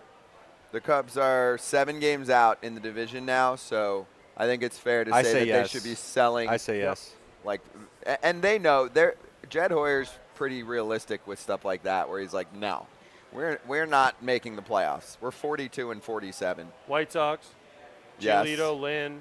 Who else? So the problem is there's not the names out there that normally are out there because everyone's kind of so muddled up, and the teams that have good players are the ones that are trying to win. And so you can always find a bullpen piece. There's not really. Are there huge bats out there? I can't think of any. Like you just Anderson's said, not going to get you back what you Anderson's would have gotten you're not back gonna in sell the him year as value. past. The thing Exactly. with the but White Sox, Stroman and Bellinger, like those are two that's- very yeah. legit names that can impact playoff races. Stroman might be Stroman probably more. the number 1 trade piece right now almost. Stroman more. Besides if the Angels decide to do anything. But Yep. I'd right. love to see Bellinger or Goldie go to the Phillies. I think those two, just because a team that could use Bellinger, I think would be better in the outfield, obviously, but it's a first baseman. Phillies really don't have a first baseman that's stepped up. Hi, Bryce Harper calling, and I just said the other day I'm excited for the second half. I'm going to be a different Bryce in a different position. No? no. I think he needs to get his stick going. He's almost hitting 300. He has 3 dingers. You throw him in a new position. I'm Yeah, not I'd saying rather he's going not. to get hurt. Yeah. I'd just rather not. The issue is they need to get Schwarber out of left field, and they're winning. They're going to be a team. They are really, really playing well. It's just overshadowed in their own division. They were second best team in baseball, and the Braves, I think, were 2 games up on them in that same stretch. are the Mets sellers? Who? Scherzer. Scherzer. Maybe Verlander, if you can figure that out. I know he's got a ton of money left. David Robertson, that's a good That would be back-end one. reliever. But there's just so many ifs. Mark Hanna, Yeah, Brooks but they're not- Raley, But they're not like Marte? Carlos who's Carrasco. who's No, the these aren't difference maker in a superstars. trade? Who's the one guy that a team could say we can go get Scherzer? Stroman. No, when Stroman's gone, then it comes down to Scherzer, Giolito. But are those Lynn. difference makers? Bieber? Makers. Everyone's a difference maker, Cleveland's not dude. going to trade Bieber if they're in it. Yeah, no, Cleveland's up by a half game in the That's- division that's- right now. But, for hoping they example, stay. everyone's a difference maker. Jamer Candelario is actually having a really good year. He's going to help a team on offense. It's not always the top name that wins you the World Series, right? There's role players that are required by teams that are just missing one spot that make a huge difference. That happens every year. So you're saying who's the Jorge Soler of the Braves in 21? Yeah, he was a monster for them in the playoffs. But so was the rest of Ratty the outfielders Rosario. that they picked. Everybody Right. they picked was like, oh, I got my good bats sent to Atlanta, so now I'm going to start raking. Like, Jock Peterson. Right. They revamped their outfield in 1 week. They acquired 4 outfielders. Yeah, they revamped their outfield in like a week. Yeah, they Alex were like, Anthopoulos let's is just like, we get can't everyone hit. and see who can hit with us. But that's what I'm saying is there's a ton of names that are going to be moved. Yes, we're talking about who's like the big name, but there's a ton of trades that'll be made that you'll be like, oh, that's a serious depth add right there, or a dude their 7-hole is much better now in the lineup. so to me, I don't think we know, and this is more of like a team-to-team thing, and that's why I love having the writers on, the people who follow the teams. Brandon Marsh came in, and I was a Phillies. So as soon as he got traded, I was at that series. I introduced myself to him, and I started like I was a scouting report, trying to figure out what he does. And I look at his swing, and I'm like, ugh. Like his swing is it was one path all the time. Good Georgia hitter, good high school Georgia hitter, same swing path. But he gets in with a hitting coach like Donnie Long, and you go, wow, he's made complete changes. All he could hit before was a hung breaking ball down and in. And so that's where the teams really make their hay. They don't make their hay by trading for Ohtani. especially when you get rid of Jackson Holiday for Shohei Ohtani. Are you throwing that out into I am the throwing it world? out because I heard the rumor, and it is like an absolute – the person that told me it was almost crying. He's like, I hope they would never do that. How much of a rumor that is, I don't know what level rumors you have. Like, I'm sure people talk – it could have just been a bunch of dudes that were drunk at the All-Star game going, man, imagine if we would get – But wait, you're saying there's Orioles would have Orioles done that people- last year, not right, this year. This year's different. You're It's saying there's just too short Orioles of a people that are talking about that, or you're saying it's just like fans, and you're saying it's not a fan. there's somebody involved That would give up Jackson Holiday for a few months of Somebody Shohei. that is able to talk about getting rid of Jackson Holiday more than like A fan? Yeah. one of the guys outside the building here. And you can't think it. The dude is in Double-A, and they're talking about him being an impact on their team next year at a premium position. That'd be like saying, oh, we want to, we would have gotten rid of Adley Rutschman. But could they win the World Series with Ohtani this year? I think so. Dean Kramer and Shohei Ohtani are your 1-2 going into it. Might need another starter. Yeah. I don't think the Orioles think so. You don't think they think they're good enough? I don't. I that's why I don't think they do it. That's soft. It is, but it's also the Orioles' way. So here would be my thing. Next year? How do they We're convince rebuilding till themselves? next year. How do they I don't Great know. way to keep your job. He was talking about the White Sox, right? Oh, Yeah. Kip was talking about, they can trade away these guys and then cut the rebuild. What? They talk about we're in the window to win rings. That's what the GM said. Well, guess what? Now you're already you win in one division, and now you're like, we're going to rebuild again? Like, what the fuck? You build up anticipation for like 6 years. And you're like, hey, guys, we made the playoffs that one time. It's called grinding. Oh, sorry. Yeah, you got to grind for 6 years. You weren't on the show, but we talked about this. GMs love the rebuild. I'm in a 12-year rebuild because they can never get fired. I'm going to rebuild for 12 years. It's coming. It's coming. They're coming in 12 years. Yeah. My players will be here. True story. Trust when I was the with process. the Pirates, they signed a 16-year-old kid from Mexico. And the GM at the time, I am completely blanking Neil on his Huntington? name. Neil Huntington came out and goes, a guy like this, he's an impact pitching arm. He was from Mexico. He goes, an impact young pitching arm from Mexico. Takes 7 years to really impact. And I'm like, oh my gosh, that guy just legitimately said, I need 7 years to see if all my things that I'm doing work out. Yep. Like, that is genius. Chestnut checkers right there. That is Keeping the genius. job That's right not. there. That's like chess, and then you leave. You're like, I'll just come back and play the game. Oh, another year, I'll make another move. Like, Imagine like 5 years later and they're still terrible. And he's like, but I told you that we're still at least 2 years away. 2 years and now we have away. this other dude who's 16. He's going to be incredible when he's roll it 23. It was when they signed the Indian pitcher. Remember they signed that guy from India? That was the pitcher. Rinku. No, they signed both of them. Rinku and Dinesh. Yeah. Rinku and Dinesh were in spring training. I got sent down from big league camp, and I watched Rinku and Dinesh pitch, and they were still learning the game of baseball. So he's standing there. Rinku's on the mound. I'm pretty sure it was Rinku. He was on the mound. One was a righty, one was a lefty. He walked a guy. Guy got on first base, and I was by the first base coach, and the first base coach goes, hey, just go. So the kid just goes. Rinku picks his leg up. They're like, go in. Puts it down like he was going to pitch, turns around, throws it. Like, you can't, like, pretend you were pitching to the plate and then throw to second. That's awesome. But they were like, hey, the one guy goes, good job, Rinku. Like, that's a good adjustment. What? They said his Also a first ball. they said his first game, Rinku, his first bullpen, Rinku had the glove on because he never used a glove. He had the glove on, and they were teaching him to, like, do motions and everything like that. And they're like, okay, now just throw the pitch right over the plate. And he goes and does the motion, throws the glove off, and throws the pitch. Yard there sale were every so pitch. many great Rinku and Dinesh stories. I think he made it to, like, low A. But, yeah, you're right. The Pirates, they were scouring the globe. We got to have one day a scout, international scout for the Pirates from that time, because they were bringing in young Korean players, young Taiwanese players that were not the size of a player that would make it, and they were just it was incredible. The minor leagues during that time, we got to talk to Brock about it. He was there. Trying to find lightning in a bottle. It was a jungle down there of just running from field to field. They build like a sprint tower. Oh, well, I remember there was a famous photo with the massive tires. They're doing like all these weird fake, not even football drills, and then that got shut down. Military stuff. They would go into the players. And you're like, why are the Pirates doing this, and they're the worst team in the league, and no one else is? Like, exactly. Maybe they should just be copying the other spring trainings and not being like, guys, this is it. They were having team movies, mandatory team movies. No. In the cafeteria.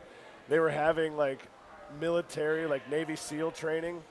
In the middle of the night, they'd come through with the horn, and they had to be out in the van in 10 minutes, running on the beach, jumping, diving. I'm telling you, Brock would.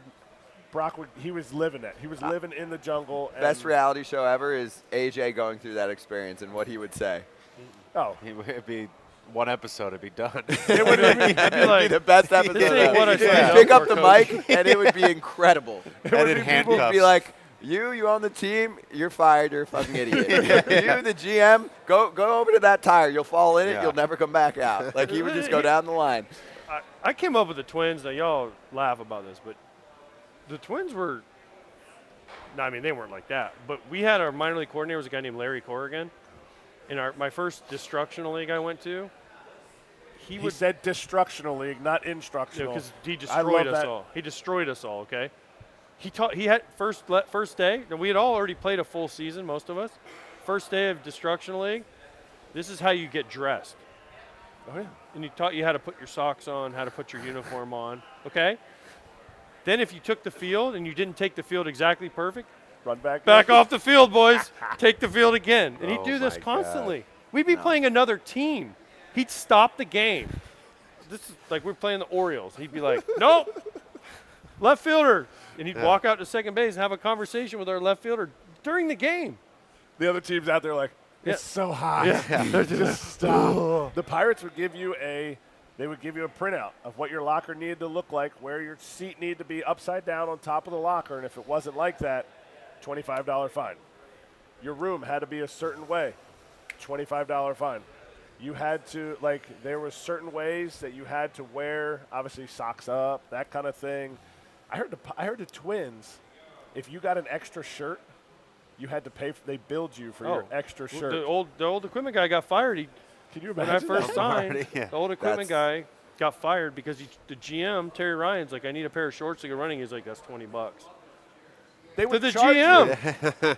They would charge you from the GM. I had heard that from Jason Phillips' brother. And then if you Kyle ask Phillips. me, like, hey, can you do this one extra thing for us? Okay. What one extra thing? I'm saying, like, if you're with the team and they're like, hey, we need you to, like, speak to this group of sponsors or this this is or before that. that ever. That stuff didn't exist? No, also, that stuff didn't happen. If I'm like, if like McCutcheon or one of those dudes that had pretty good money on the Pirates, I'd just be like, $100,000 check, put FU on it and say, from the whole team, no rules, fuck off. You're so noble with Stop other people's finding money. Yeah. Thank you, Jason. Yeah. Thank you. I feel like We I were could convince think him. about this. When I came up with the Twins, you couldn't wear Oakleys, like only flip downs. Yep. You could only wear flip downs. That's just. So we had it's such false and then hustle. how about this one? We played in the Metrodome, and this is when fleeces first came out, like the fleece coats. They wouldn't buy them because they say you play inside in the Metrodome, you don't need them, it never gets cold. We're like, well, we want like something to cut off so we can wear. We don't have to wear our BP tops every day. Mike Fetters bought the whole team fleeces for a year because the team wouldn't buy them. So he went to Majestic, or I think Majestic made it, and said, I want to buy it. And he got everyone's size, and he bought everybody. This is a player. He bought everyone the fleeces because the team wouldn't buy him. It's tough to be an owner, you know? Like, it's tough owning a multi-billion-dollar entity. It's hard. They'll tell you. They'll show you, too, clearly. They'll show you, you know? It's Don't hard. tell When me, you've show got me. billions in assets, it's really hard to, like, reach your arm out and, you know, pay $20 for a fleece. Just saying. All right, we gotta move. Let's hit last-minute game time right now in anticipation of the All-Star game, which you can hit up the GameTime app if you're just looking around like, I'm in Seattle. I want to go to the game. Hook yourself up with a little flash deal. We'll talk more about it in a sec. So which All-Star game would you go to if I gave you not just a ticket but a time travel ticket? The first one. First ever. Yeah. Okay. I don't even Because know I'd what like to year see that is. It You was just like wanna 1914-ish. Okay. I don't know. It might have been a little out, but it was like Babe Ruth, Ty Cobb, all these dudes that you've all heard of, just to see them all play against each other. That would be just to say, man, I got to see Babe Ruth and all these dudes you've heard about your whole life play against each other for the first time. Do you think it would like live up to expectations, or it'd be like don't meet your heroes, and you'd be like these guys are the biggest bums, they're awful people. 76 four seams across the plate. Who cares? Right, At least they're you got not to say you good, saw they're- it. And you could be the person that's like when all these people are like Shohei's not as good as Babe Ruth or Babe Ruth's better than Shohei. You can be like, I've seen Shohei and I've seen Babe Ruth. Pete Alonso had the line when he was on with us. He's like, "Oh, 1933. Babe Ruth." 1933. Okay. Pete was like, Babe Ruth threw 84-mile-an-hour dumpy cutters. Because we were like, who would you want to face? He's like, nah, he was trash. Poor Babe. He just had dad bod. everyone uses Yeah, words but that like was fat popular and back then. dumpy. Did he have dad bod or did he just have big uniform? Big bod. Big bod. Yeah. But you know what else Babe Ruth did? Partied like a rock star. Chugged hot dogs and beers during Loved the before hot games, dog. smoked heaters, and was like, oh, yeah, I'm going deep. I'm calling my shot off the clock at Wrigley. His warm-up was Dempster's cool down. Yes. He probably did a lot of foam rolling. Yeah. Foam rolling and hyper ice on the train. Yeah, that definitely was it. All right, which game would you If want you to could go go back to any of them? It could be one that you watched or played in or any of that. What stood out in the past? Can't pick one you played in. No. Unless you said- enjoyed it.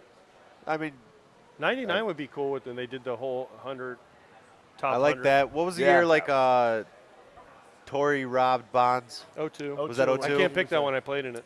That's the can't. tie game, right? That was the tie That's game. Tie game. Ooh. I don't know if I'd pick that one anymore then. Why? He doesn't It's like ties. historic, and AJ has the baseball in case you want it. It's not authenticated. Stop it, it's for sale. It's not for sale? It was so long ago they didn't authenticate it back then. There was There no was no stickers, authentication. no holograms. That's my pick. Then I'll stick with 02. It was really cool Yeah, because the, yeah. the whole atmosphere and Yeah. the scene, that was all. That was the Tommy Sosa hit all the million home runs in the home run derby. Pete Rose. Blowing up Ray Fosse. Running over God Ray rest his Fosse. soul. Good pick. Like, I think it's just it's an epic moment for me, but I also love I have to go back to the time when everybody wore the team jerseys. Like, you see highlights of dudes like, who was it? It wasn't, I think it was Parker throwing the ball from the fence all the way in, and you're like, oh, we did that in a game, and then the catcher's like wearing a blue jersey. You're like, wait a minute. No. That's the All-Star game. Like, I think that stuff's cool, but Pete Rose, that was my dad's favorite player, and he just destroyed Ray Fosse. I think I'm going to change my answer. 97. This is a Cleveland one for Sandy Alomar hitting the go-ahead home run in Cleveland. Homer. Yeah. I love you, Sandy. I love you, You're my Sandy. favorite first base coach of all time. Is that what I said? That's what you sounded like. Is that what I said? There's, what was it, 90? Was that 97 Cleveland? Yeah. Yeah. That's a home run. The hometown guy hitting a They go-ahead made it home to the run World at Series that home. year. Better, right? They did. They lost to Like the at Fish. your home. They lost to whoever not was trolling the you. ump. I who I was on can't it. read you right now. No, that was the Braves. You're coming at me That was the still. Braves. No. That was a good one. I think it was 97. 97 was Levon Hernandez, no? With the Marlins? Yeah. No, but 97, I had my best friend growing up. I got him tickets to that All-Star game, and he passed away after that. But He was 97. That's an epic. so game. like I would have liked to. I was playing at the time, but I would have liked to have been able to go to that. go All-Star with game. him. Yeah. No, that's So that would have been one also. yeah. But All right, that's so fast what an forward ending. to today. The Yeah, All-Star game 97. is tonight, so if you're looking for last-minute tickets, Game Time is the spot, okay? If you're stressed about it, this is either the app or the website, gametime.co, to hunt down the best price, and they're doing it better than everyone else in the biz for sports or music, comedy, theater, whatever it is you're looking for. Killer last-minute deals, best price guarantee. So you don't have to stress about being like, oh, I got to shop around at different sites. Yeah, like, good Lord. you don't, really. We've done the homework on it. The lowest price guarantee is there for you. I mention it almost every day. You'll always get the best price if you find tickets in the same section and row for less. Good luck. Go for it if you want to waste some time. GameTime will credit you 110% of the difference if you pull that off, okay? There's event cancellation protection. It's basically like some of the stuff that pissed off buyers for years of tickets. GameTime just like made a list and we're like, all right, we're done with all of that. We're going to fix all of that with what we're putting on the table. Job loss protection. If you lose your job, you can show proof of job loss. They'll hook you back up with the refund. Images of seat views. And that's what you use if you're new to the party. Redeem code FTLive for $20 off your first purchase. Terms apply. Download the GameTime app, create an account, and use that code. Terms apply again, FTLive. Download GameTime today. Last minute tickets, lowest price, guaranteed. All right, let's hit Hot Corner right now. We'll start with the Tigers since we've probably talked about them more today than I think we have the whole year.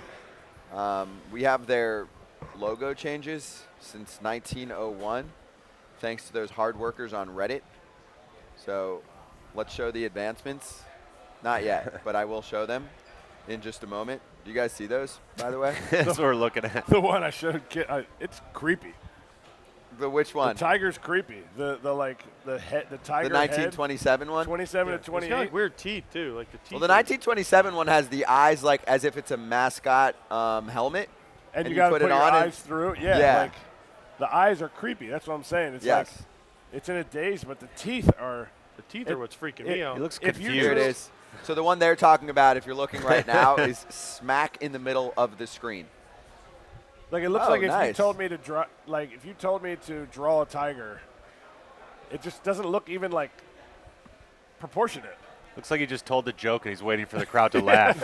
No, he's like, yeah. And that waiting for them to laugh, and it's that not had funny. a 2-year run, and then they were like, "Yeah, let's go back to the D." Yeah, I would love to be in that meeting, like the 1927 Detroit Tigers marketing team. Yeah, nailed it. Nailed it. Some guy was so proud of that one. Second grade drawing contest. Yeah, it took me 3 months to the make. The Crayola factory just opened, and they got their favorite color and just drew this. Every detail. They started with the most basic tiger emoji, and then they were like, all right, let's do some fancy Ds.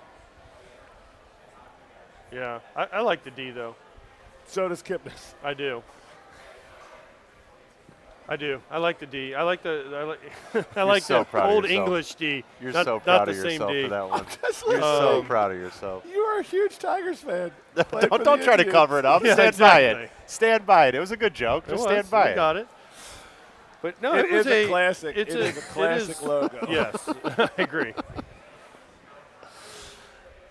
Let's go to a little sound that we have of a fan. I actually haven't seen this, so let's run it. I'll react too.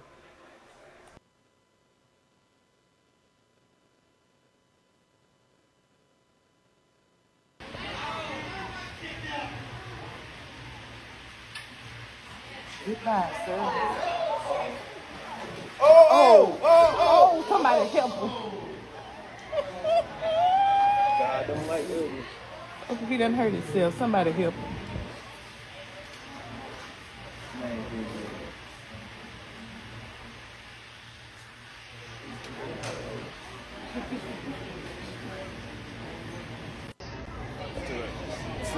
His MCL, his ACL, his PCL, his CBS, his DVD, his NBA, his MTV, his TNT. He's a travel team dad, and right here it just goes. Oh, somebody help him.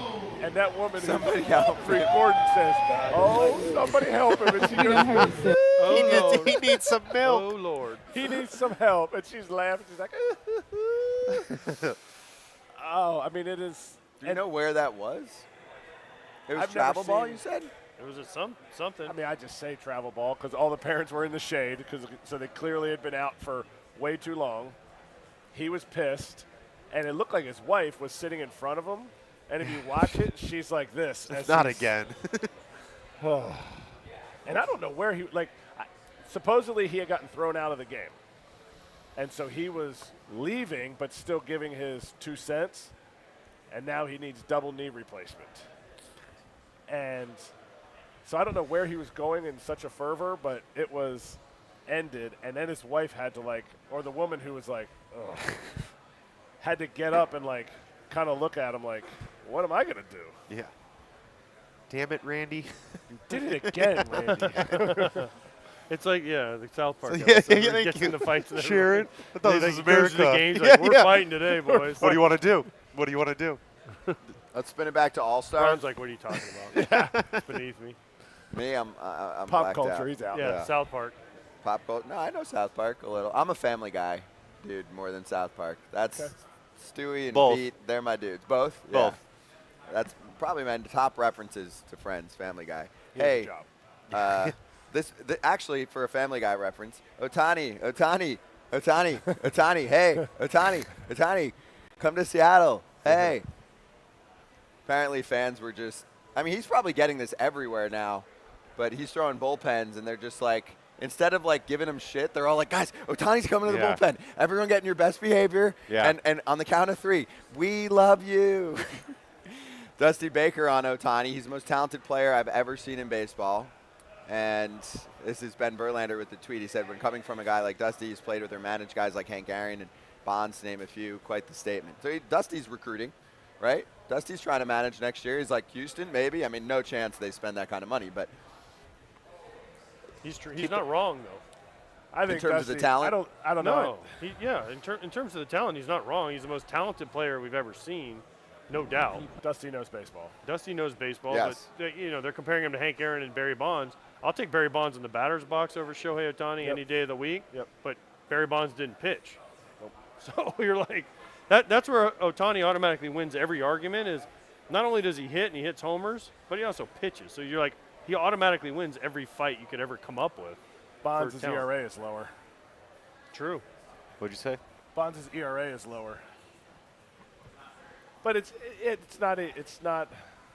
There's no ulterior motive for Dusty. It's just Dusty. It's an obvious answer. It's an obvious answer. The only thing that's not obvious is the whole MVP voting, because you don't get good enough odds to pick him, and one guy could get hurt. Injuries are still a thing. He's unbelievable. Is it an Ohtani versus the field? There's definitely at this point, an Ohtani. Right? Yeah. You mean for the game? For No, MVP for the season. future pick, like a bet. Oh, yeah, of you course. can always pick him every year. But but now that we've seen the first half of work, the only thing that holds him back is he gets hurt within the next few weeks. Yeah. And somebody goes on a tear. And he misses- only played half a season. Because he even then, basically he's has still played a gonna win. full season because he's pitched and he's hit. Is it possible they change the award? No. Name. No. Not the possible. Shohei Ohtani award? No, isn't it Clemente now? Well, no, what is it? Clemente's No, the- it's not Clemente. You're saying that they changed the MVP award and give second place because Ohtani, if he stays healthy, he's just going to win every year for the next few years? Kind of open-ended, even to the end of his career, after his career's over. Because at this rate, he could win 5 or 6 MVPs. So Yeah, but then they'll let him Bonds win won them. 7. did it. They didn't The change it to writers Barry are Bonds. not changing. But Bonds didn't have.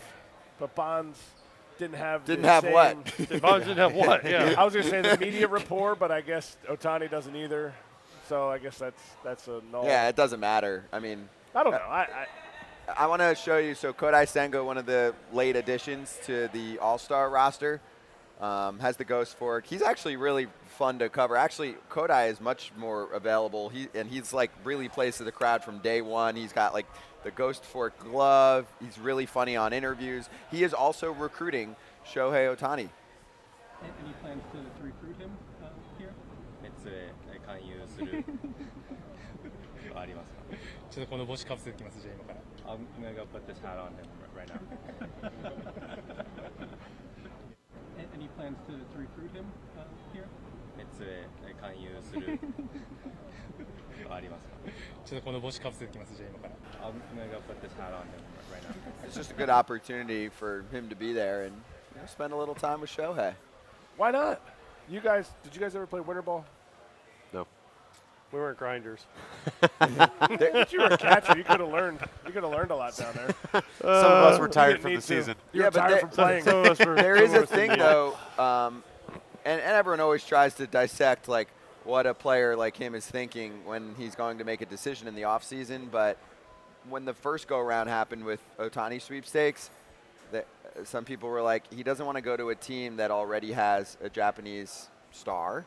Kodai Senga now is he's an all-star at least. Obviously, he's got 5 seconds in the bigs right now, but you know, playing with a Darvish or a Senga, you'd think, oh, maybe he wants to play with a fellow countryman. But a lot of times it's like, no, they want them. That's their team. They have that respect, and there's not a ton of Japanese players in the sport that there's speculation that a player will avoid going to a ball club that already has a Japanese star, almost somewhat out of respect, and to have their own ball club.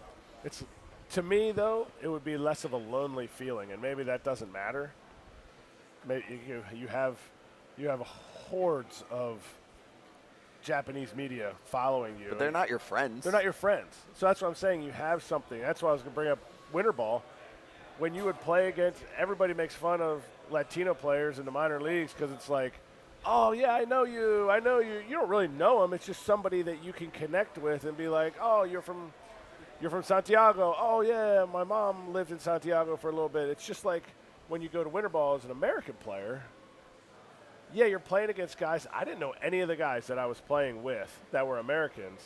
But when I would see guys from other teams, I would talk to them and see them differently. And there was a connection there that I feel like at some level, Japanese players have to have. At some level, Kodai might be like, dude, I would love for you to come on this team. Even though it's the instant language connection. It's a language connection. It's a connection. It's a comfort. Hey, we talk about, both of us being in the Koshien tournament that they do in Japan. Oh, my team got bounced out in high school. Not saying, oh, you're from Japan? Oh, do you know this guy? No, that's not what I'm saying. It's just that connection, the language. You get to talk to somebody without a translator. I don't know. I know what you're saying. I want to see the moment, though, because he was saying he's going to put his hat on him. I want to see him do that. That would be epic. Someone's got to do that at the game. He's going to get fucked with at the game tonight by his teammates. Like, they're going to mess around with him and, yeah, take his hat off, put there. Oh, that looks good. Tampering. That's tampering. You guys would do that. You all would probably do that. What's tampering? Player tampering is not a thing, They're going to call it tampering. Is player tampering a thing? Is there one player getting more autograph requests from current players than Shohei? No chance. Trout's not here, so no. Right. I mean, I don't even think it's close. It's not close. The only other candidate would be if there's a player who's about to retire. Like last year, you had like Miggy and Pujols. And Miggy's not here this year, even though it's his last year. He did his thing last year. You haven't heard a lot about Miggy this year. He's kind of laying low, getting his surfboard when he goes, getting ready. Yeah, but I haven't seen a lot of that either. I've followed a little bit of it. Like when he was in Boston, they gave him one of the scoreboard numbers. I think he got a rocking chair. One team always does the rocking chair with the bats. Texas always does the boots. Yep. But Shohei's in there signing his 60 baseballs that you guys have to sign as all-stars. 60? Is that low? Individual baseballs. How many do you guys remember how much signing you had to do? They have a whole room. Everyone, there's a room. Everyone puts out their jerseys if you want the whole team to sign them. There's boxes on boxes of just for whether they're promotional where you're going to give them out or something. Then there's the one that teammates want, so that's individual if you want, or a full team ones. And then Shohei's got his own room of all the ones from the players. Yeah. That's another thing. We talked about time earlier. You have to go in that room for an hour, and you just are like. He's going to be cramping up by the end of it. It is. He should have a designated signer, Ohtani. So somebody signs for him? Yeah. I think that's the exact opposite of what the authenticators want. It is, but I feel like it's a lot. He wouldn't be the first, from what I've heard. If we're somebody's gotten help before, I would not be surprised. Oh, there's a couple of my cards out there that have been signed by teammates. I know some people that have done that. And I've signed some of theirs. I know a guy, his wife would sign them anytime it was sent because she felt bad. He's like, I am not signing anything sent to the house. She's like, I'll do it. What's your stance on that? No, nothing to the house. I don't sign anything to the house either. No. It's not. I I've told think They it's sent it to like my here. parents' house. I told this story on here. I did a thing with my parents or my kids, and they said sign it. I said, watch what happens if I sign one. Yep. So I signed like 5, sent them back. Next Whoosh. week it was like Yep. avalanche. They all know. I'm going to pause us. A quick step aside. We'll run something for you. Tony Clark, in charge of the Players Union, joining us next on FT Live.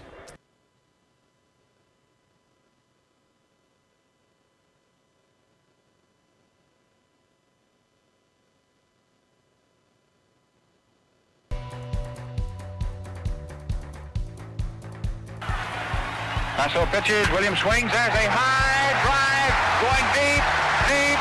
It is a home run against the hip top of the right field stand. Looking back and throws up the middle. Rose is on his way around. Picked up by Otis. Rose is coming to the plate. Throws the throw. He's in. It's all over. The National League wins. There's a long drive. That one is going way up. It is off the roof. That hit the transformer up there. A tremendous smash. Only 8 players have hit the ball over the roof there in Detroit. And Jackson nearly did it then out of the ballpark. Baseball fans glad of it. Line drive, right field. We may have a play at the plate. Big hop. Here comes Downing. Here's the throw. It is. He knocked him off the plate. What a tag by Carter. A tremendous play by Carter. Oh, baby, what a play. And what a throw by Dave Parker, who continues to show why some people consider him the greatest player in the game. Pops it up, right side. Parker, Morgan, they lost it. It drops. And it's a 2-base hit, and Rice is going to try for 3, and he will not make it. Dave Parker are talking to each other out there now, Morgan and Parker. And he drives it to deep right. Back goes Murphy, way back, and there it is, the first grand slam in All-Star history.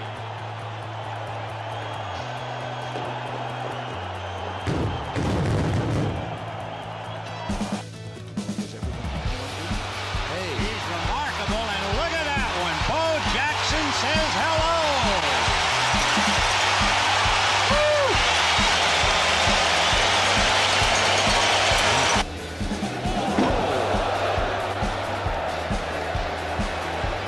John Kratz fanning himself off. Look at the next step, right leg. He bailed out again at the breaking ball. He wants no part of Randy Johnson. Think so. You knew that was coming. John had no chance. And now back to foul territory.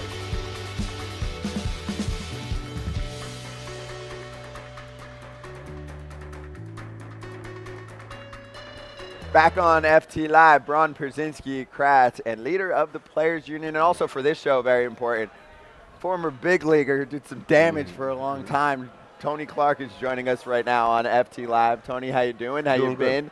And how's your schedule this week? Hectic. Yeah. Hectic, but good. This is one of those periods of time where you're glad to take a break during the middle of the season as a player, and you come to these and you realize you're running around with your head cut off for a bit around a home run derby and around a game, but it's nice to have the entire baseball world, at least a lot of them, all in the same place at the same time. Really nice. And the schedule we were talking about earlier for the players, too, is wild. Because sometimes people will be like, there's the discussion of, oh, did the home run derby, mess up a dude's swing or something? It's like, also, he's running around like crazy over a few days span, and then the season starts up again. Well, we got to a point where a lot of what the guys do during the time that they're here, we had to literally negotiate for the reason that you just mentioned. Guys would get to the game and all the things that they had going on, realize that there was no time to actually enjoy the festivities with their families who are largely here, and so really had to drill down on a lot of the particulars and things that they were being asked for and about to do while they were here, and move it into a place where, they've got some responsibilities. Obviously, it's the Midsummer Classic, and you're marketing and promoting the game in that fashion, but you've earned the right to be an all-star and enjoy everything around the ballpark and on the field with your family. So we balance it as best we can, but the guys do run around with their heads cut off too. Mm-hmm. That sucks, though. I mean, you want to be able to enjoy it. The whole point of this is to be able to enjoy it. That's right. The ballpark's the enjoyable part then, no? No, but even at the ballpark, you have to do, you know. It's chaotic. You have to sign 10 million things. You have to do this. It's a rush. You got to do this. You're running around. Yep. There's a million things going on, and then you get to the game, and you're exhausted. You're like, gosh, and I got to go try and get a hit off some dude throwing 100. It's just, it's so much. And then we've talked about longer All-Star break or doing something different. Yeah. But a lot of the guys, you go to the All-Star game, that's why you see so many guys declining, because they're like, man, I don't need that. I don't need to, especially – and Seattle's great, love the city, love the ballpark. But if you're like a Tampa Bay Ray, you got to fly Seattle, fly back to Tampa, where because they have their workout when they have to meet with the team to fly to wherever they're going. You never get that. I don't want to call it a vacation, but you get that break that you need. It's a vacation. Yeah, Lance Lynn was on the other day. We're like, what are you doing? He's like, 4 days boat. Don't talk to me. Chilling. Yeah. It's a big difference.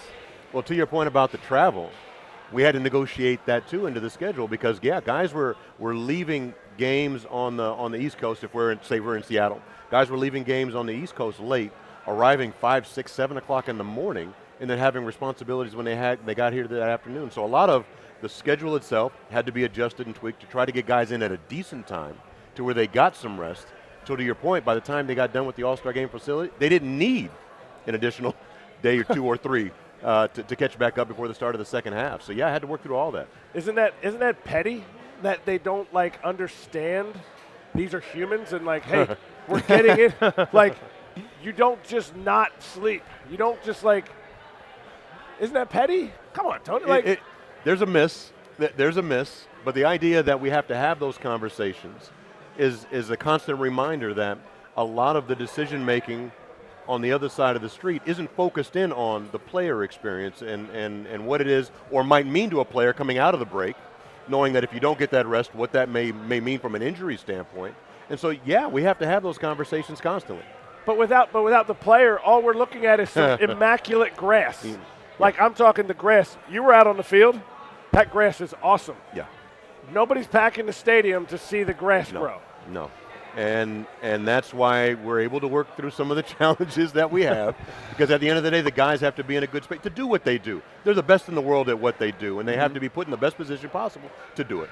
When you see the All-Stars here, because the best players in the sport are here, what are some of them saying to you? Like when you say hi to them, do some of them go right to, hey, can you help me out with this, or can we fix a rule here, or do they ask you for advice? Or is it just more of how's life going? What kind of conversations do you have when you come across the They current really players? run the gamut.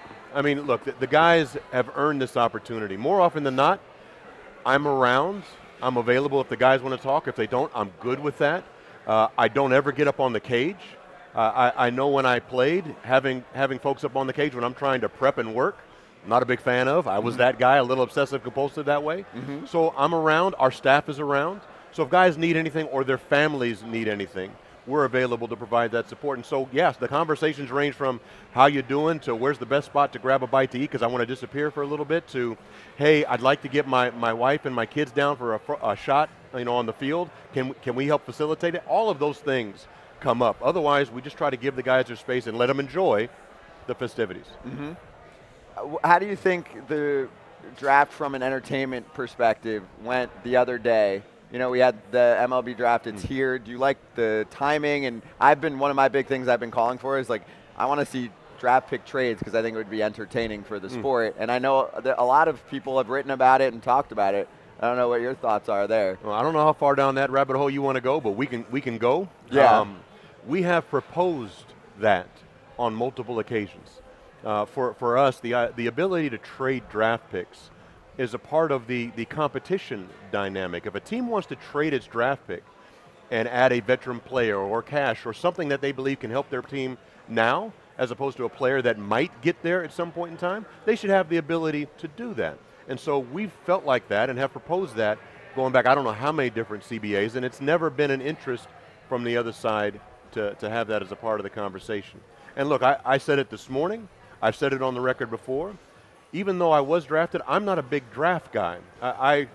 Maybe it's just because Kurt Flood is constantly pumping through my veins. But the ability the ability for a player to enter our system unrestricted, such that wherever he may want to go, whatever team he may want to play with, or whatever team may want him, that there's a way to navigate that type of system versus you have zero control from day one over where you go and how you enter the system. I feel some kind of way about that. So putting that to the side, because at this point we're not going to blow up the draft, our draft versus some of the other leagues, the dynamic's just a little bit different. You know, our system is set up, and rightly so, that when you get drafted, it's going to take some time before we may see you at the big league level. Not everybody, but a lot of those guys. Some of the other leagues, you'll see them on Sunday, or you'll see them on the hard court pretty immediately. So it's a little different dynamic, and I understand wholeheartedly and appreciate that as a player, you're wanting to fulfill your dream of playing professionally. I get all of that. But the timing, look, my son plays in college, gone through the youth system, and as many conversations as I've had with the amateur sector, appreciate that the timing is not ideal for all the reasons that many folks know, but we can go down that road too. So a lot of moving pieces there. I understand wanting to make an event. I truly do. And I understand the excitement around the next generation of players entering our system. I get that too. But there are some challenges associated with, and some things that I would otherwise change or adjust. And I say all that truly not being a big fan of the draft in general. How do we stop tanking? How do we stop teams from I know they put the lottery in, but they're still Oakland, right? They're not trying. You can't look me in the face and say the Oakland A's ownership is trying this year. Even Kansas City, they're somewhat trying, but they're not on the same level as Oakland. But Oakland's not trying this year. And then they'll say, well, we can get a better draft pick. And then they say, well, we'll put the lottery in, like the NBA has it, right, where teams just – Mark Cuban this year said, we don't want to go to the playoffs. We want to lose so we get a better draft pick. How do we stop that? And how do we make every team, I don't want to say have to be competitive, but at least try to be competitive? Because as a fan base, if I'm an Oakland A's fan, I'm pissed. Obviously they are, with all their stuff, right? But even a Pittsburgh Pirates, the owner's like, well, we're not going to spend because I can make more money by not spending. As a fan of those teams, I'm pissed. A lot of what we attempted to do at the bargaining table the last round was focused in on that. We had gotten into a world where a team didn't have to be successful to be very profitable. And we've always believed that in a market system in particular, the best way for a team to realize value moving forward is to put the best product they can on the field. The best product's going to include the best players you possibly can, and that's going to bring fans to the ballpark and excitement around the city, and thus benefit the ball club and benefit the other 29 teams as a result of being competitive. And so it's unfortunate that we had to bring that to the table the last round of bargaining. We did. Some things stuck. You mentioned the lottery. That's one of them. A little uncertainty around, I'm just going to lose as many games as possible so I can get the highest pick possible. Some uncertainty there, and you saw a team that actually moved as a result of the system. Not perfect, not ideal, not where we started, but in an effort to get a deal done, found a landing place that at least raised the concern and brought in some uncertainty. But there are a lot of moving pieces in our system that we thought, if they could be addressed, would also be helpful to that conversation. Because you want all 30 teams starting the year believing, hey, my team did certain things to help put us in a position to be successful. And there are a number of ways to do that. It all comes down to having good players on the field. It'll always come down to that. But we tried to interject things into the system that would help. And a lot of them, unfortunately, the other side wasn't as interested in or willing to engage on. So made some progress, not as much as we would like. Still have some concerns. You mentioned Oakland. We track and keep an eye on all that, all with an eye on knowing that if the industry itself is in a position where coming to the ballpark, starting the season, teams are putting their best foot forward, everybody benefits from it. And that's for the sport also. Everyone should be like, yeah, we want the best entertainment product on the field. Yeah. The fact that you have to be like saying, hey, don't we all want this, right, guys, is weird, honestly. It's and I shared this at a sit down this morning. Unlike some of the other sports, there's not necessarily a straight line in ours. Yes, you need good players. It'll start and often stop there. But our game is an interesting one where you can win games a number of different ways with a number of different skill sets, and it's one of the things that makes our game beautiful. Now, we've entered a phase in a period of time where they're trying to clone us and make us all the same, whether it's on the bump or whether it's in the box. That dynamic's not ideal. But if we ever get to a place where, and I don't mean to sound like a romantic, or I definitely don't mean to sound old despite the color of my beard, there are skill sets and things that different players can bring to the ballpark at any given time to help you win a game that night. And so if and when it can become a broader part of the conversation, meaning different ways to win ball games, you'll see a lineup 1 through 9 that has different skill sets that allows you to win on any given night, as opposed to what we've seen a lot of over the course of the last 5, 6, 7 years, which is the same approach, number 1 through 9, all with an eye on the 3 true outcomes. That dynamic is just not, I don't think, really good for our game. It doesn't speak to the beauty of what our game is and has always been. Mm-hmm. I have a question for you from the entertainment side that is important to us, because we've been on for 4 months. We've had 120 player guest interviews and conversations on this show. Everyone besides me played in the bigs. So how do we continue to well, I'll say it because otherwise AJ would. So I take away his one-liners. Over under 2.5 times a show. Yes. I got you. So I just took away like, his when I was right. playing, I know. I never I have knew said what that. it was. I never have said that. When I was getting hits, you know. Anyway, most importantly, we know, because we're around players for years, how fun, entertaining they are. Not just what they're doing on the field, but conversations with them. And we point to, like we talked about basketball, like even when there's drama, there's good drama. If a player wants to get traded to a team, be on a better team, like those kind of things, they pump that up, right? Those storylines. And also when they talk to players, just getting real conversations. We had Trout on the other day, and it was the best I've ever heard some of his answers talking to us about velocity in the game, how he's recruiting or trying to keep Ohtani, all those kind of combos. That's good for our game. Right. How do we get more of that? And it's the broad question of marketing our sport through the talent of our sport. The marketing of our sport has been an ongoing conversation for some time. I don't know, and I've said this publicly, that we've done as good a job as a sport as we could, particularly when the climate changed, back decades ago, and moving players more into the forefront of the conversation. I think we've gotten better. I think opportunities like foul territory are part of that equation.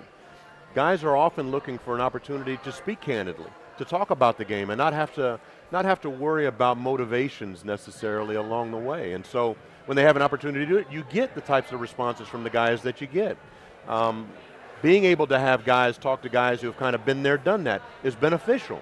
Is beneficial. So you don't get a lot of the cookie cutter responses. You can drill down a little bit deeper and truly talk about the game. Because when you pull back the curtain and you hear guys talk about the game, it does get a little romantic, and it is a whole lot of fun to talk about those things. And they are the types of stories, I think, that engage the next generation and excite fans to hear. So the more often we can do that, the better.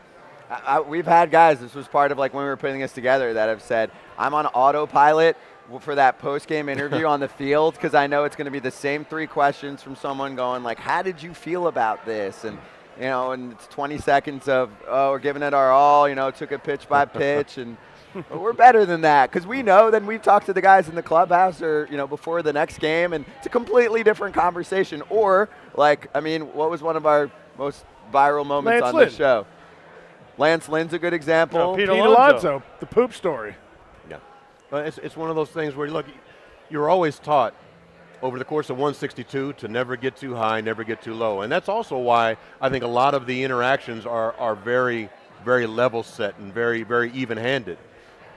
But again, as you just mentioned, guys are on autopilot, because you got to come to the ballpark the next day. You're going to be facing whoever you're going to face, dealing with whatever you dealt with. And I may have been 0 for 4 today, or I may have been 4 for 4, and I've still got to stay here because I got work to do tomorrow. So yeah, oftentimes that's a part of the equation, and I don't begrudge guys I did it a lot when I was an active player. But I think, kind of to your point and to what we're talking about, giving guys another lane that they can run into, that they feel comfortable offering a little bit more when they feel comfortable doing it, I think that's important, because over the course of 162, you are going to have those ups and downs, and you are going to have moments where where you're more talkative than you may not otherwise be because you're in the middle of a 3 for 30, whatever it happens to be. Well, let's chat a little bit more in those times that you're feeling comfortable doing it. What are you thinking? What are you seeing? What are you feeling? And when you, like I said, you sit down with a group of guys that has been there, done that, you can start to peel back layers of stuff that you just don't hear about very often, but do so in an environment where guys feel protected and comfortable doing it, and it's not gonna put them in a bad spot when they get to the ballpark the next day.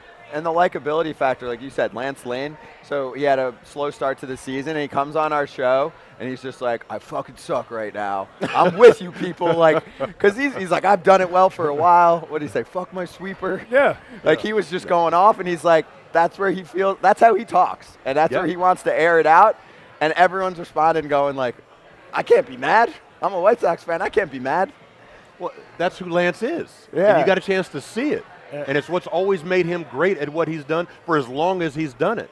But he felt comfortable enough to offer it here. I tip my hat to him for doing it, and I tip my hat to you guys for giving him the platform and an opportunity to do it. Thank you. As a player, I played against you. Yep. Right, when you for a while. Is there a moment, kind of, we're gonna let you dig yourself here for a minute. All right? 'Cause I don't know that people remember that you played and you were a really good player. I appreciate it. Is there any moment in your career that you're like, that was the coolest thing for me, as because we're all team, Yep. we want to win. But is there a moment you look back and say, man, Tony Clark, it was really cool that I just did blank? You know, it's interesting when I think back to some of those times. So my first game in '95, coming up with Detroit, Sparky Anderson was the manager. First of all, you couldn't have stood up in Tiger Stadium. There was no room to stand up. You had to be on your remember, knees yeah. in the He could dugout. barely stand up here. Dude, the dugouts, Let's be honest. First of all, the dugouts in Tiger Stadium were like this high. Every bit of it. You hit your head every time. That's why I invited the guy to the party last night that was 7'5". Every bit of it. So he wasn't going to be Dwarf. the tallest guy. Coming out to the field, knowing I was walking down the corridor that any number of greats did, getting out on the field, knowing I was standing in the box where Al Kaline stood. That first game I played in '95 was against the Cleveland Indians. And at that point in time, you guys will remember the mid to late 90s with Cleveland. They were an absolute juggernaut. That night, I got down to first base, and Eddie Murray was playing first base. Now, I'm a switch hitter. Obviously, Eddie was a switch hitter. Completely different conversations, but a switch hitter nonetheless. I didn't know how to talk to him, but I knew I was standing next to Eddie Murray. And so got down there, and it was the only thing I could come up with was, Mr. Murray, how are you doing? And ever since that day, it's been Mr. Murray, Mr. Clark, Mr. Murray, Mr. Clark. That same game, Dave Winfield was in, and I grew up watching Dave. So I had an opportunity when Dave got a hit to come down to first base to say hi to Dave Winfield. And so as much as, first hits, first home runs, winning teams, all of those things were neat. Being in the same batter's box on the same field as some of the superheroes that I remember reading about and seeing and growing up with, and then being on the field with some of the guys that I tried to emulate and that I admired, that to me was always one of the coolest dynamics of being a big leaguer, and I was grateful for it as a result. What about your most embarrassing moment? Oh gosh, where to start? Because it's real. So I tell this story. This is one of them. I don't know if I could put them in pecking order because there were so many of them. But one of them that often stands out to me is we had a Fox. I think it was a Fox Saturday game at the time. Maybe not Fox. I don't want to throw Fox or anybody else under the bus. It was a national game on the weekend, and I had gotten mic'd up for the game. Had never gotten mic'd up before. That particular game, I booted 2 balls, punched out 3 times. It was 0 for 4 with 3 punches. And for me, it was entirely because I had gotten mic'd up during that game. And so ever since then, ever since that game, I refused to get mic'd up because one of the worst games I ever had was with me on having a mic and knowing that everything I said that came out of my mouth, whether I was with somebody or not with somebody, found its way onto somebody's tape deck somewhere. And I'm still waiting for it to come out. But that was one of the most embarrassing games for me that I can recall. We've all been there. Mic'd up or unmic'd up, we've all been there. Trust me. It had nothing to do with the mic. Sometimes there's days like that. Yeah, but it made me feel better to think it was the mic's Of course, fault and not me. it's never you. Yeah, it wasn't me. That's why people me. say baseball Right. players are superstitious. Well, not exactly. We just want to have a routine. So that way, if we have a bad day, we say, "Oh, I messed up my routine. Let's get back to my routine, Right. and everything will get right." Because Right. the season's so long, it's not really superstitious. It's just mentally, it makes us how we. Well, somebody once told me we're not superstitious. We're a little stitious. A little That's right. stitious. A little stitious. That's the line. I'm with you. I'm with you. So Tony, you're a big dude. How tall are you? 6'7". 6'7". Oh, it's the same height, I think, as Ellie De La Cruz, who I've talked about a lot on this show. He's not here. No. But you don't even know what I'm asking. I know what you're No, gonna ask. I'm not. I'm not asking Oh. what you think He I'm was asking. gonna ask if you This should is be a an bigger, all-star. I said no, no. this is a bigger picture question. How do we get more skill sets of Ellie De La Cruz into Major League Baseball? I know that's a loaded question too, but I worked for the league for a long time, and we'd throw out all kinds of scenarios, but I want to get your perspective on how we can get super freak athletes like him that clearly he would be a good, probably if he grew up in the States, football or basketball player, but instead he's a baseball player coming from where he's coming from. How do we figure that out? Because watching him play is great for our game. 100%. I think it goes to what story baseball wants to be able to tell. In other words, we've had conversations too with the league about two sports stars and guys that do have options to play other sports. How do you get them to focus in on baseball? Well, when you're entering the system a certain way, when the value prop associated when you enter a system is a certain way, without diving too deep into what I believe is a broken development system, that's a whole nother conversation.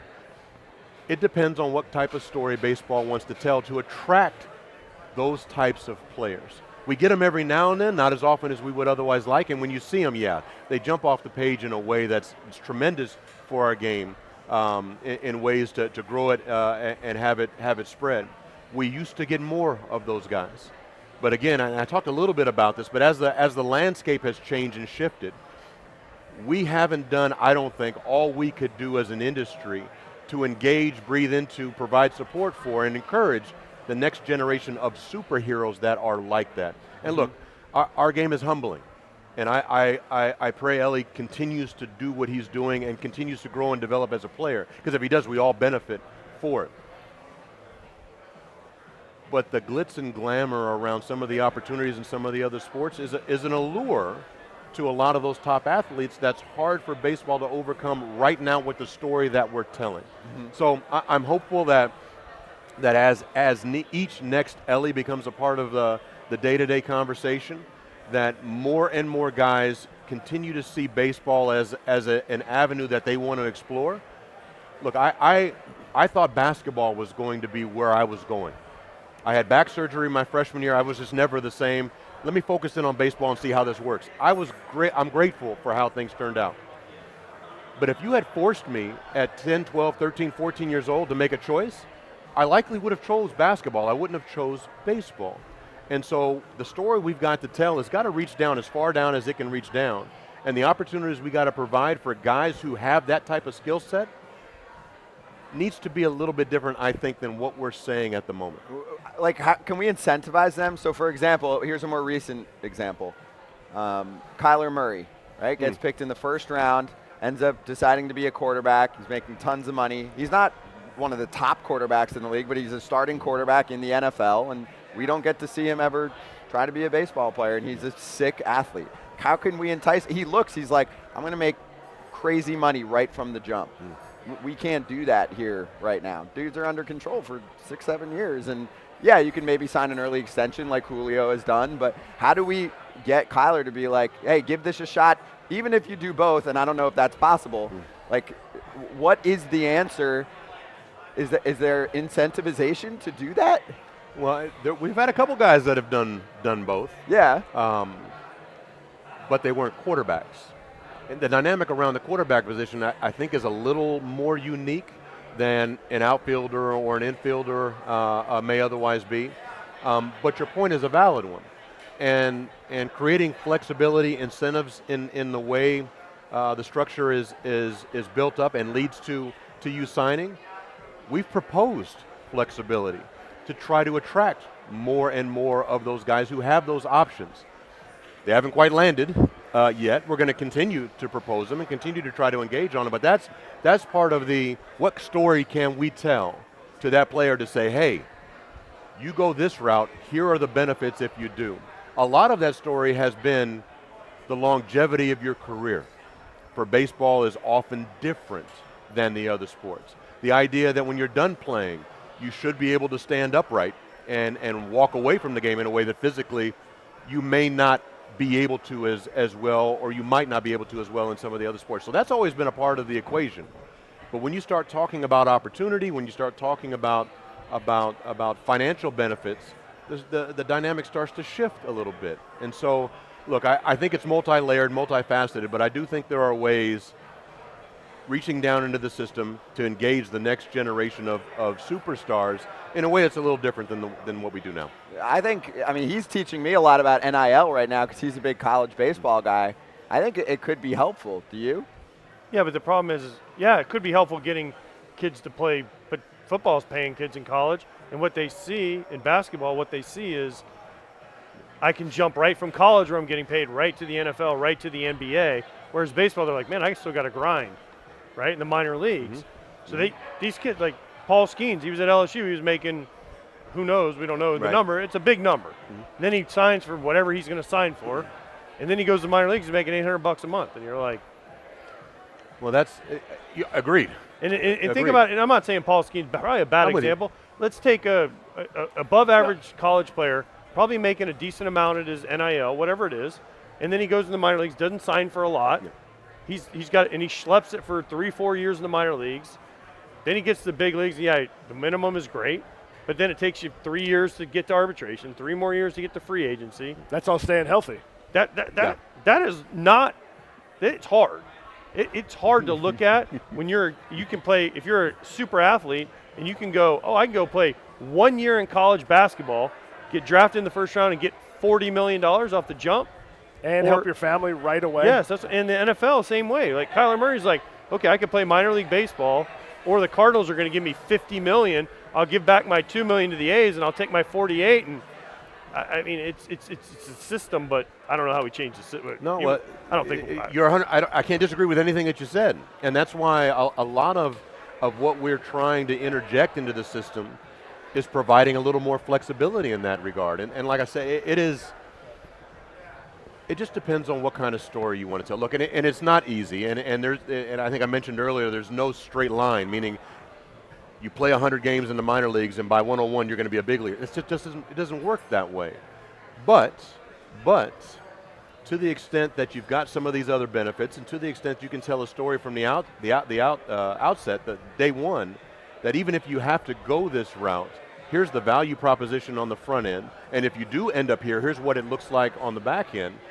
That may be a little different than the story we tell now. Yeah, there's value to that. And a lot of what you may recall from the last round of bargaining was trying to move value earlier to guys in their careers. One of those things we had, again, it's crazy to think that we had to negotiate it, but when you hear about service time manipulation, not only is getting to the minor leagues and trying to get through it a challenge, trying to be in a position where you're not having your service time manipulated so that you get to arbitration and the points in time in your career where you otherwise could or should as a result of what you've done to that point. We had to negotiate those things in there to try to lessen that likelihood so that when you are ready, perhaps it's more likely than not that you do get that call-up when you should get that call-up, as opposed to it being manipulated to try to push out your control longer. So again, there are conversations and things that have been around for a long time, but a lot of what we did was trying to remove some of it such that the next guy in the next conversation sees the system as fairer than it may have been before. Excuse me. One more fan question, because I promised them I would get one in there. And we have a lot of there are an above average amount of A's fans in baseball. I'll phrase it that way. So Sean said, thoughts about, I know we touched on a little bit, but thoughts about the A's abandoning Oakland, one of the most diverse cities with deep roots in black culture, hometown, of Ricky Henderson, Dave Stewart, and naming a bunch of names after that. Well, Stu has offered comments publicly as well. I mentioned to somebody the other day, I've got family in Sacramento that I often had a chance to see, that I very rarely had a chance to see when I came through and played in Oakland. It's disheartening to see what we're seeing and the effect that it's having on the community there. Obviously, we as players and as a union, we're a part of the conversation, not a part of the relocation, not a part of the decisions necessarily that are being made, but we have a formal seat at the table that it stems from what's going on. But the idea that a team may very well be, it hasn't happened yet, but may very well be leaving Oakland and going to a market that's smaller is an interesting one. The idea that one of the most, you have a headline that suggests you're concerned about diversity and inclusion, but then you're removing yourself perhaps from a community that is as diverse as any in this. It's concerning. And I know the fans there, we feel for them. The players that are there who are grinding every day amid the chaos that's out of their control as well is something that we stay connected to and are concerned about. But as I've said privately, I'll say publicly, whatever's going to happen there needs to happen sooner rather than later, because it's a conversation that's been ongoing now for as long as I can remember. That we need some conclusion to try to move forward from. I just wish it didn't and wasn't manifesting itself in the way that it is right now. Yeah. We have players on that are like in group chats, right, with like a lot of the former players, because they had a great run recently as a team too, with like Olsen and Chapman and all those guys, and they text about it. Bassett's been on with us, so it's great to get your take. Thanks for swinging by. Good to see you. Before you go, thanks for having me. Quick answer: is the game in a better place now than when you took over?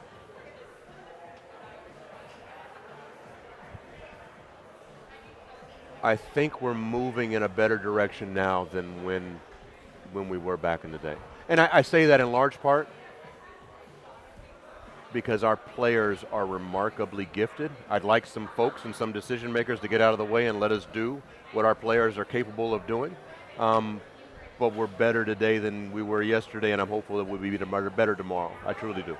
Cool. Perfect. Yep. Love that. Thank you, Tony. Great to see you. No, I appreciate you. Thanks Enjoy for the having me. game tonight. Thanks for having me. Appreciate it. Tony Clark with us. We'll swing right back on FT Live in a minute from Seattle at MLB Players House.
Back on FT Live, it is time for Charlotte's Web Player Access, sponsored by Recreate.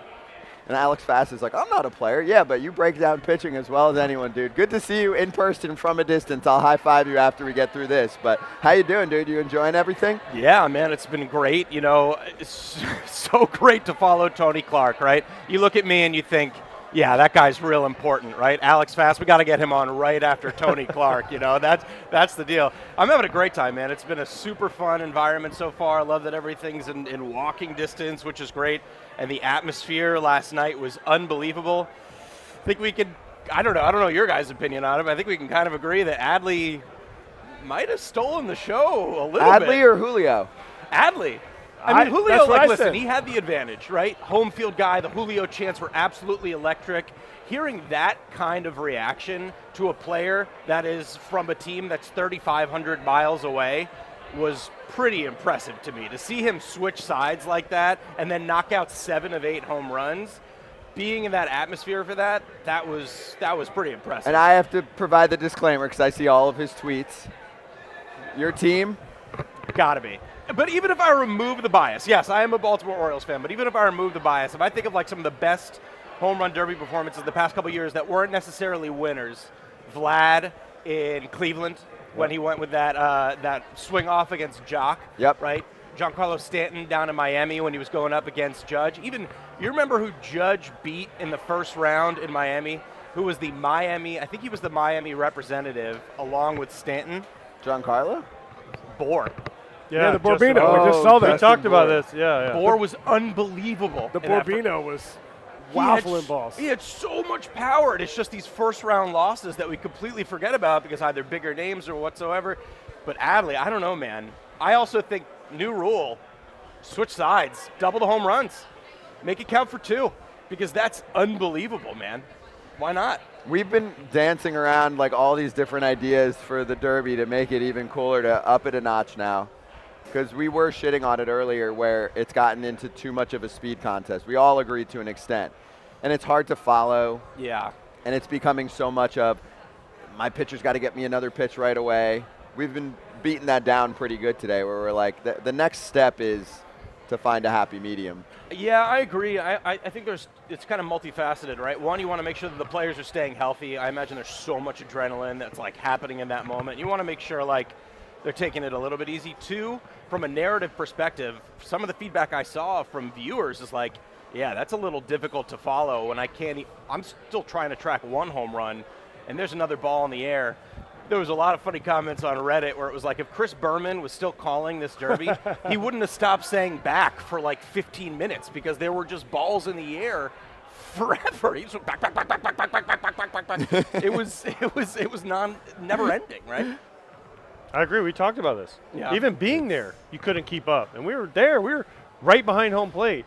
And a ball would go up, and then another ball would go up. And you're trying to look at the scoreboard, especially like in the tight ones, the ones that were close. Yeah. Well, how many does he have? And the Amsinger, the MC, was like, he's got 20. Oh, now he's got 24. And you're like, wait, how did he go from 20 to, and the scoreboard was like a slot machine. It was like, ching, ching, ching. Yeah. And you're like, geez, how do they keep up with how many balls actually go out of the park? And on TV, I can't even imagine what a nightmare, because even if you split the screen, you'd have to split it like 3 times. If they hit the high one, then there'd be another one, and it was like, man, you'd have to have ball 1, ball 2, ball 3. It's Yeah. like, there's got to be a better way to do it. We don't know what it is, but there's got to be a better way to You might be able to find a happy medium where you do 3 minutes and 60 balls, right? So like you say, all right, you're going to get 60 no matter what, which is different from the 10 balls, 10 outs overall. So let's say you get 60, you're still going to be able to pace it. You're going to be able to pace your time out a little bit more. You're going to have plenty of opportunities, and it makes those last 10 balls really exciting because you could theoretically not have enough opportunities. That might be a good middle ground. But this problem is, though, that puts the pitcher then becomes like so much bigger than what he is now. Because if you say, I mean, I like that idea, like say, okay, you either get 50 swings or 3 minutes, whichever comes first. But then you get a pitcher out there that's going, and they go Pete Alonso on him. They can't throw a strike. He was nasty. Aaron Myers, his name's been said so many times on this show. He was nasty. You love pitching. Yeah, of course. You love pitching. I think Pitching Ninja even made an overlay of some of the consistency of his pitches in the Derby. Tunneling. You should do an overlay on Julio Rodriguez's first round because everyone was like in the same spot. You want to talk about good for the sport? I mean, you could feel those chants, right? When he was hitting 40, it's like, sure, at the end of the day, it doesn't matter that obviously it's probably important to him. He wanted to win that Derby. But I've never felt a stadium rally around a person like that, man. That was unbelievable to experience in person. Go ahead. No, just the Adley thing. I said the same thing. I said take Julio and the hometown bias. I guess you have hometown bias, but who has done something like that? To me, what Adley did last night was similar to what Josh Hamilton did in the sense that, 100%. Holy cow, did you see where he's hitting balls in Yankee Stadium and it just blew away the competition? He didn't win, but he pushed switch hitters. If you're a switch hitter now, you're like, my son, he was switch hitting. He's 16. He's like, that's so awesome. Right-handed and left-handed? Yeah. I mean, it was really when I truly try to remove the bias. Even coming in, Orioles fans were like, interesting choice. You got Anthony Santander. You might have been able to send a little more pop in the bat. Even I think Ryan O'Hearn has more home runs than him or something like that. Too many line drives. Yeah. So to see that power display was really impressive and really good for the sport. And to have him switch like that, I mean, again, just hearing the crowd react to that, see that moment of recognition that everyone had of like, why are they moving the mound right now? Oh my, he's actually going to switch and do this. And I mean, even before lefty, he was launching balls to right field. The last thing I want to say, and maybe we can embrace this, someone brought this up yesterday, I thought it was a great point. What if they did a surprise player and it was just Ellie De La Cruz? Could you imagine if all of a sudden he just appears in the stadium last night and they've got one more contestant and he is I don't think anyone would have cared if they overrode the system and that man appeared. You would have, or you like that idea? No. I'm fine with him being in the home run derby. 100%. I've said that from the get-go. I know. Scott is on We this just whole troll thing each that other. he should be an all-star. He should start the all-star game. And he's wait, already wait. going to Cooperstown. Someone way smarter I mean, than he's already me. got this whole Ellie De La wrote Cruz. about it and talked about it yesterday on our show, who's way smarter than me. Who? Ken hypothesized Ken. about it. No. Oh, me. Ken's smarter than You're you. not smarter than Scott. Who wins an IQ test out of AJ, Ken, and me? What's the ranking? Ken's easy one. Third place. You're Ken, third? First. What kind of IQ? Baseball IQ? No, just general Just IQ. general IQ. Again. I just can't believe you've had me on here this long and I haven't talked about pitchers. Like, this is the longest I've ever talked about did. Aaron hitters. Myers. No, We we're talked getting to about that. We're getting to that, and there are fan questions, and I'll say for everyone else in the live chat right now, we'll get some of them in. Let's Give get me back a to Ellie sec. because Scott loves Ellie. Sure. Okay, we've had this fight, right? Like, I'm all for it. Like, bring him into the home run derby. Let him be a part of the festivities. But he hasn't earned an all-star spot yet, right? Sure. Fine. But have him here. I'm all for it. Like, let him experience because he's going to be here next year. But unless something crazy happens, he's going to be here. He's going to be the starting shortstop, third baseman, whatever. He's going to be on the team next year, more than likely. They should have gotten him here, though. So I'm all for it. Yeah, they should have brought him here. Yeah, but to the Derby, did you like my idea yesterday? So if you are a pre-arbitration player and you're making the league minimum, I'm giving you $250,000 to come over here, right? Because the dudes that are already making millions, okay. Sure. And maybe that gets more young dudes like him, but because he said no. But can I offer you $250,000 for a player who really has made almost nothing so far? I think that might get him over here. Yeah, totally. I mean, you have to think about there's multifaceted things. There's what the league could theoretically want, what the Players Association could theoretically want, and what's good for the sport and growing the game overall, Yes. right? And I think getting a guy like Ellie De La Cruz is a multifaceted win-win-win across all things. Yeah, doing that would mean he's getting paid for his time. He's getting exposure, right?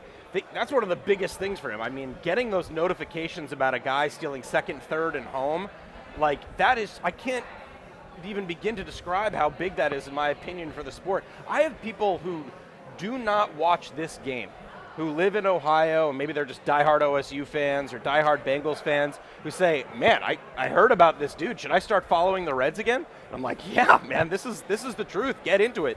So any way that we can push that and make it worth their while, that's one of those rare, multifaceted wins. I'm all about it. So Alex wanted Smoke coming out of right field and like a wrestler, Dude, like Royal Rumble. You would have Royal Rumble entrance. Dude, I literally want a hollowed out mound that rises up like a reveal in MLB The Show with Smoke and who is the mystery and player. he's spinning around in a circle, just like this. It's spinning him, pointing the bats and stuff. Like, I'm all about it. I think fans would absolutely love that. I That's agree. Like, Here, who's I the would have loved to secret see dude? Griffey. That would have been awesome.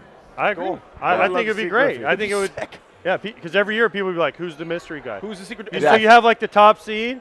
So the top seed was Robert, right? Mhm. And then it's not to knock Adley because he was the 8 seed. But what I'm saying is, Sure. instead of having Adley announced right before the matchup, out comes Adley Rushman. And they're like, oh, shit. Just the blank figure, just the blank silhouette of the player, and you're 100%. like, who could it be? You could build up on it. Make it their City Connect reveal. Do it like that. Bam. It'd be better than half the Team City Connect. Well, and then the that's the whole difference speculation, there'd be days of coverage of who's going to be the last dude. And for this, it would have been like, it has to be Ellie, right? And then you don't know, though. Doesn't hurt. And then I would even go one step further, like AJ would troll, like, bring up like Mustakis comes up, and you're like, what? And then it's like, nah, I'm just playing. It's Ellie. It's Ryan O'Hearn. Let's go. Hey, he's having a good year. Hey, I love it's him. Aaron Hicks. I love him. Ryan O'Hearn. I love All right, so before fan questions, and some of those involve pitching, obviously, I just want to get a little more Orioles perspective from you. So were you pissed off when they did next to nothing in the offseason? Now it's working for them now. And then layer 2 is, will you be pissed off if they don't gun it at the trade deadline and go for it as if they can win a World Series title this year? Because in my mind, they could if they add. But you have to add, in my mind, serious pitching, especially starting pitching, probably a 7th inning dude behind the big 2 boys. Your thoughts? In Elias we trust, I'll say, right? Because last year I was, and you can check my receipts, I was okay dealing Mancini. I was okay dealing Jorge Lopez, and we got Yenyer Cano from that, and Cade Povich, who's been fantastic in the minors. So you have to understand that this organization is building something, and they want to build it for the long term. And I am all about that, and I believe in that. I said I would reserve judgment on this past year's free agency by what they do in next year's free agency. I don't necessarily mind not going for a lot of the guys that ended up going, because guys like Nathan Eovaldi had picks assigned to them, and the Orioles still very, very clearly value those picks. But, right? dude, they should have gotten Eovaldi. Maybe. I mean, I think Eovaldi's having a fantastic year, but now he's dealing with these velocity issues, and we're still the second best team or third best team in baseball by record. So sure, maybe we could have been the best, but right now we're not necessarily hurting, and we still have a top 2 farm system in baseball.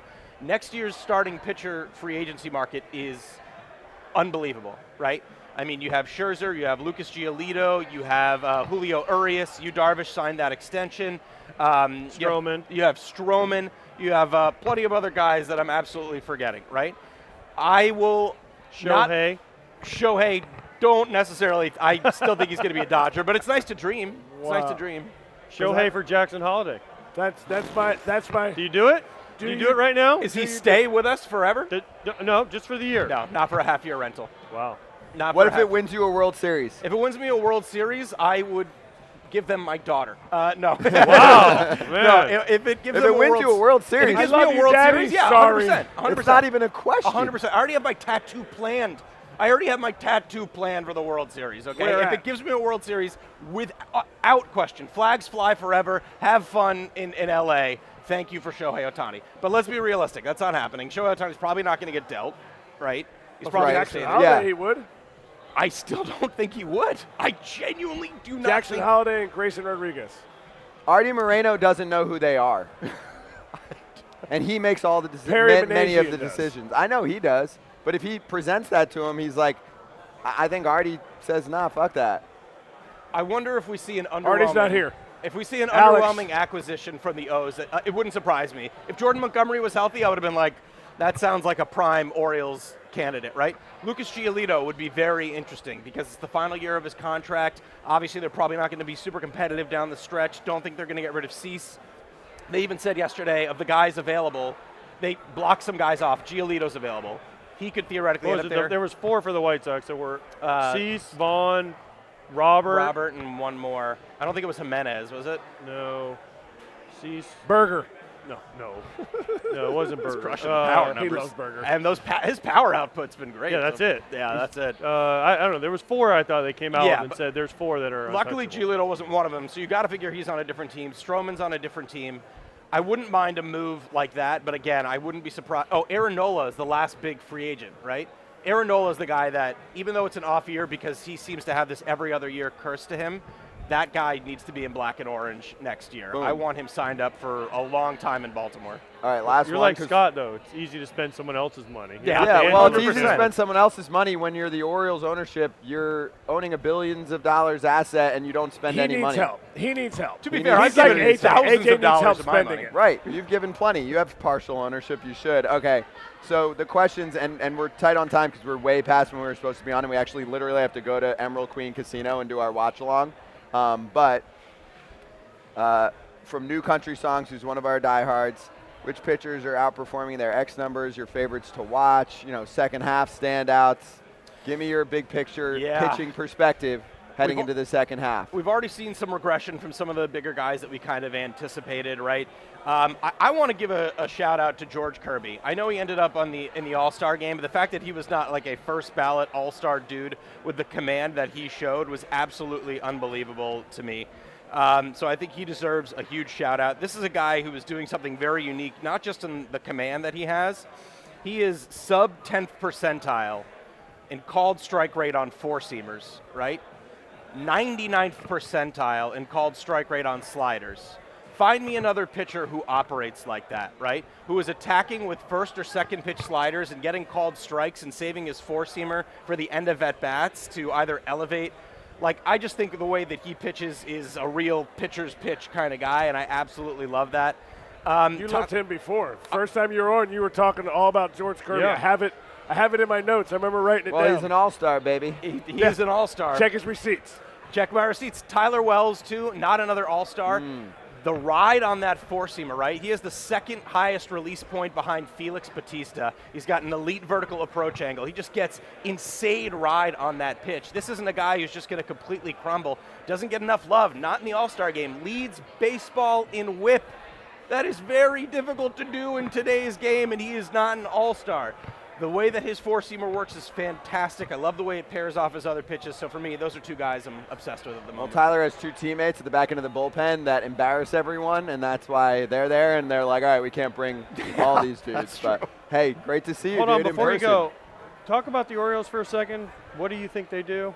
Dude, That's we a got to good go one. to Vegas. Just I mean, real quick, I got a comment for him. I think they make a Basically the quick same move thing. with some of their depth for a lower tier ace. Maybe I don't want to say Lucas Giolito is lower tier, but not a Max Scherzer, right? And then I think they go heavy on the free agent market next year. Okay, because you said we before. We are going to make these moves. Yes. We. Well, he's we, a Rip fan. off my This is- shirt, he's not Orioles athletic ownership right journalist here. or something. No, but he's not playing for the Orioles, so it's saying we. Fans aren't allowed to say we? We'll get into it another Okay. time.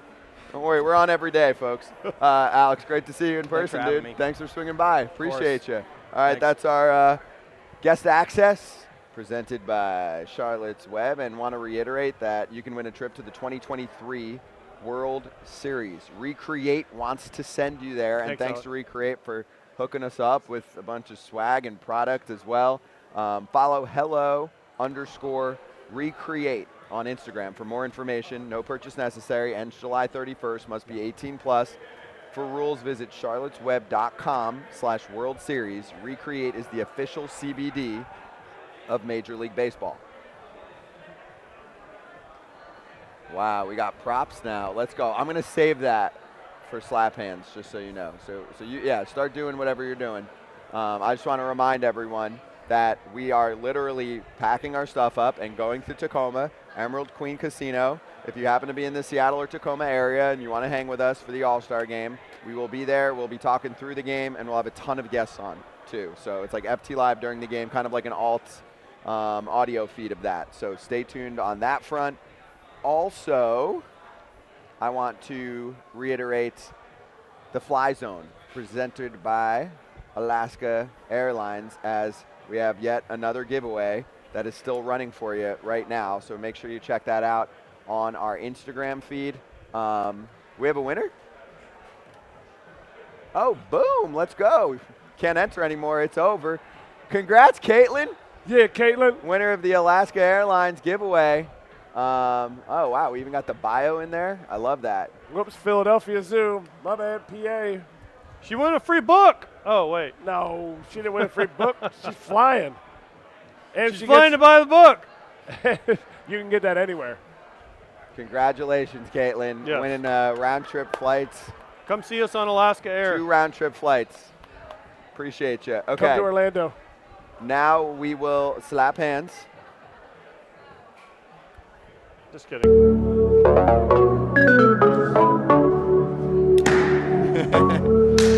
Even that was a ball. Go ahead. We have it in the Oh, flesh. I was reading it. Sorry, I got enthralled by, I don't know, he hit 192 is all I saw. That was the only part. That was the one line I turned to and it said he hit 192. That was a good year. Oh, okay. I was like, wait, what? Can't tell you the whole book. No, but that's just what the first page it said he hit 192, and that was when I had to quit. AJ was looking for pictures. No, dude, I read. You're you a guys reader. think I'm You're dumb. a reader. You guys think I'm dumb. You're not dumb. He reads. You're not dumb. You're just not as smart as Scott. And I have a college degree, so. Oh yeah, that makes you smart. I have one too. But I went to the Harvard of the South. You guys didn't. Harvard of the South. What? The high school you went to? Yeah, Fort Myers Phillips High School.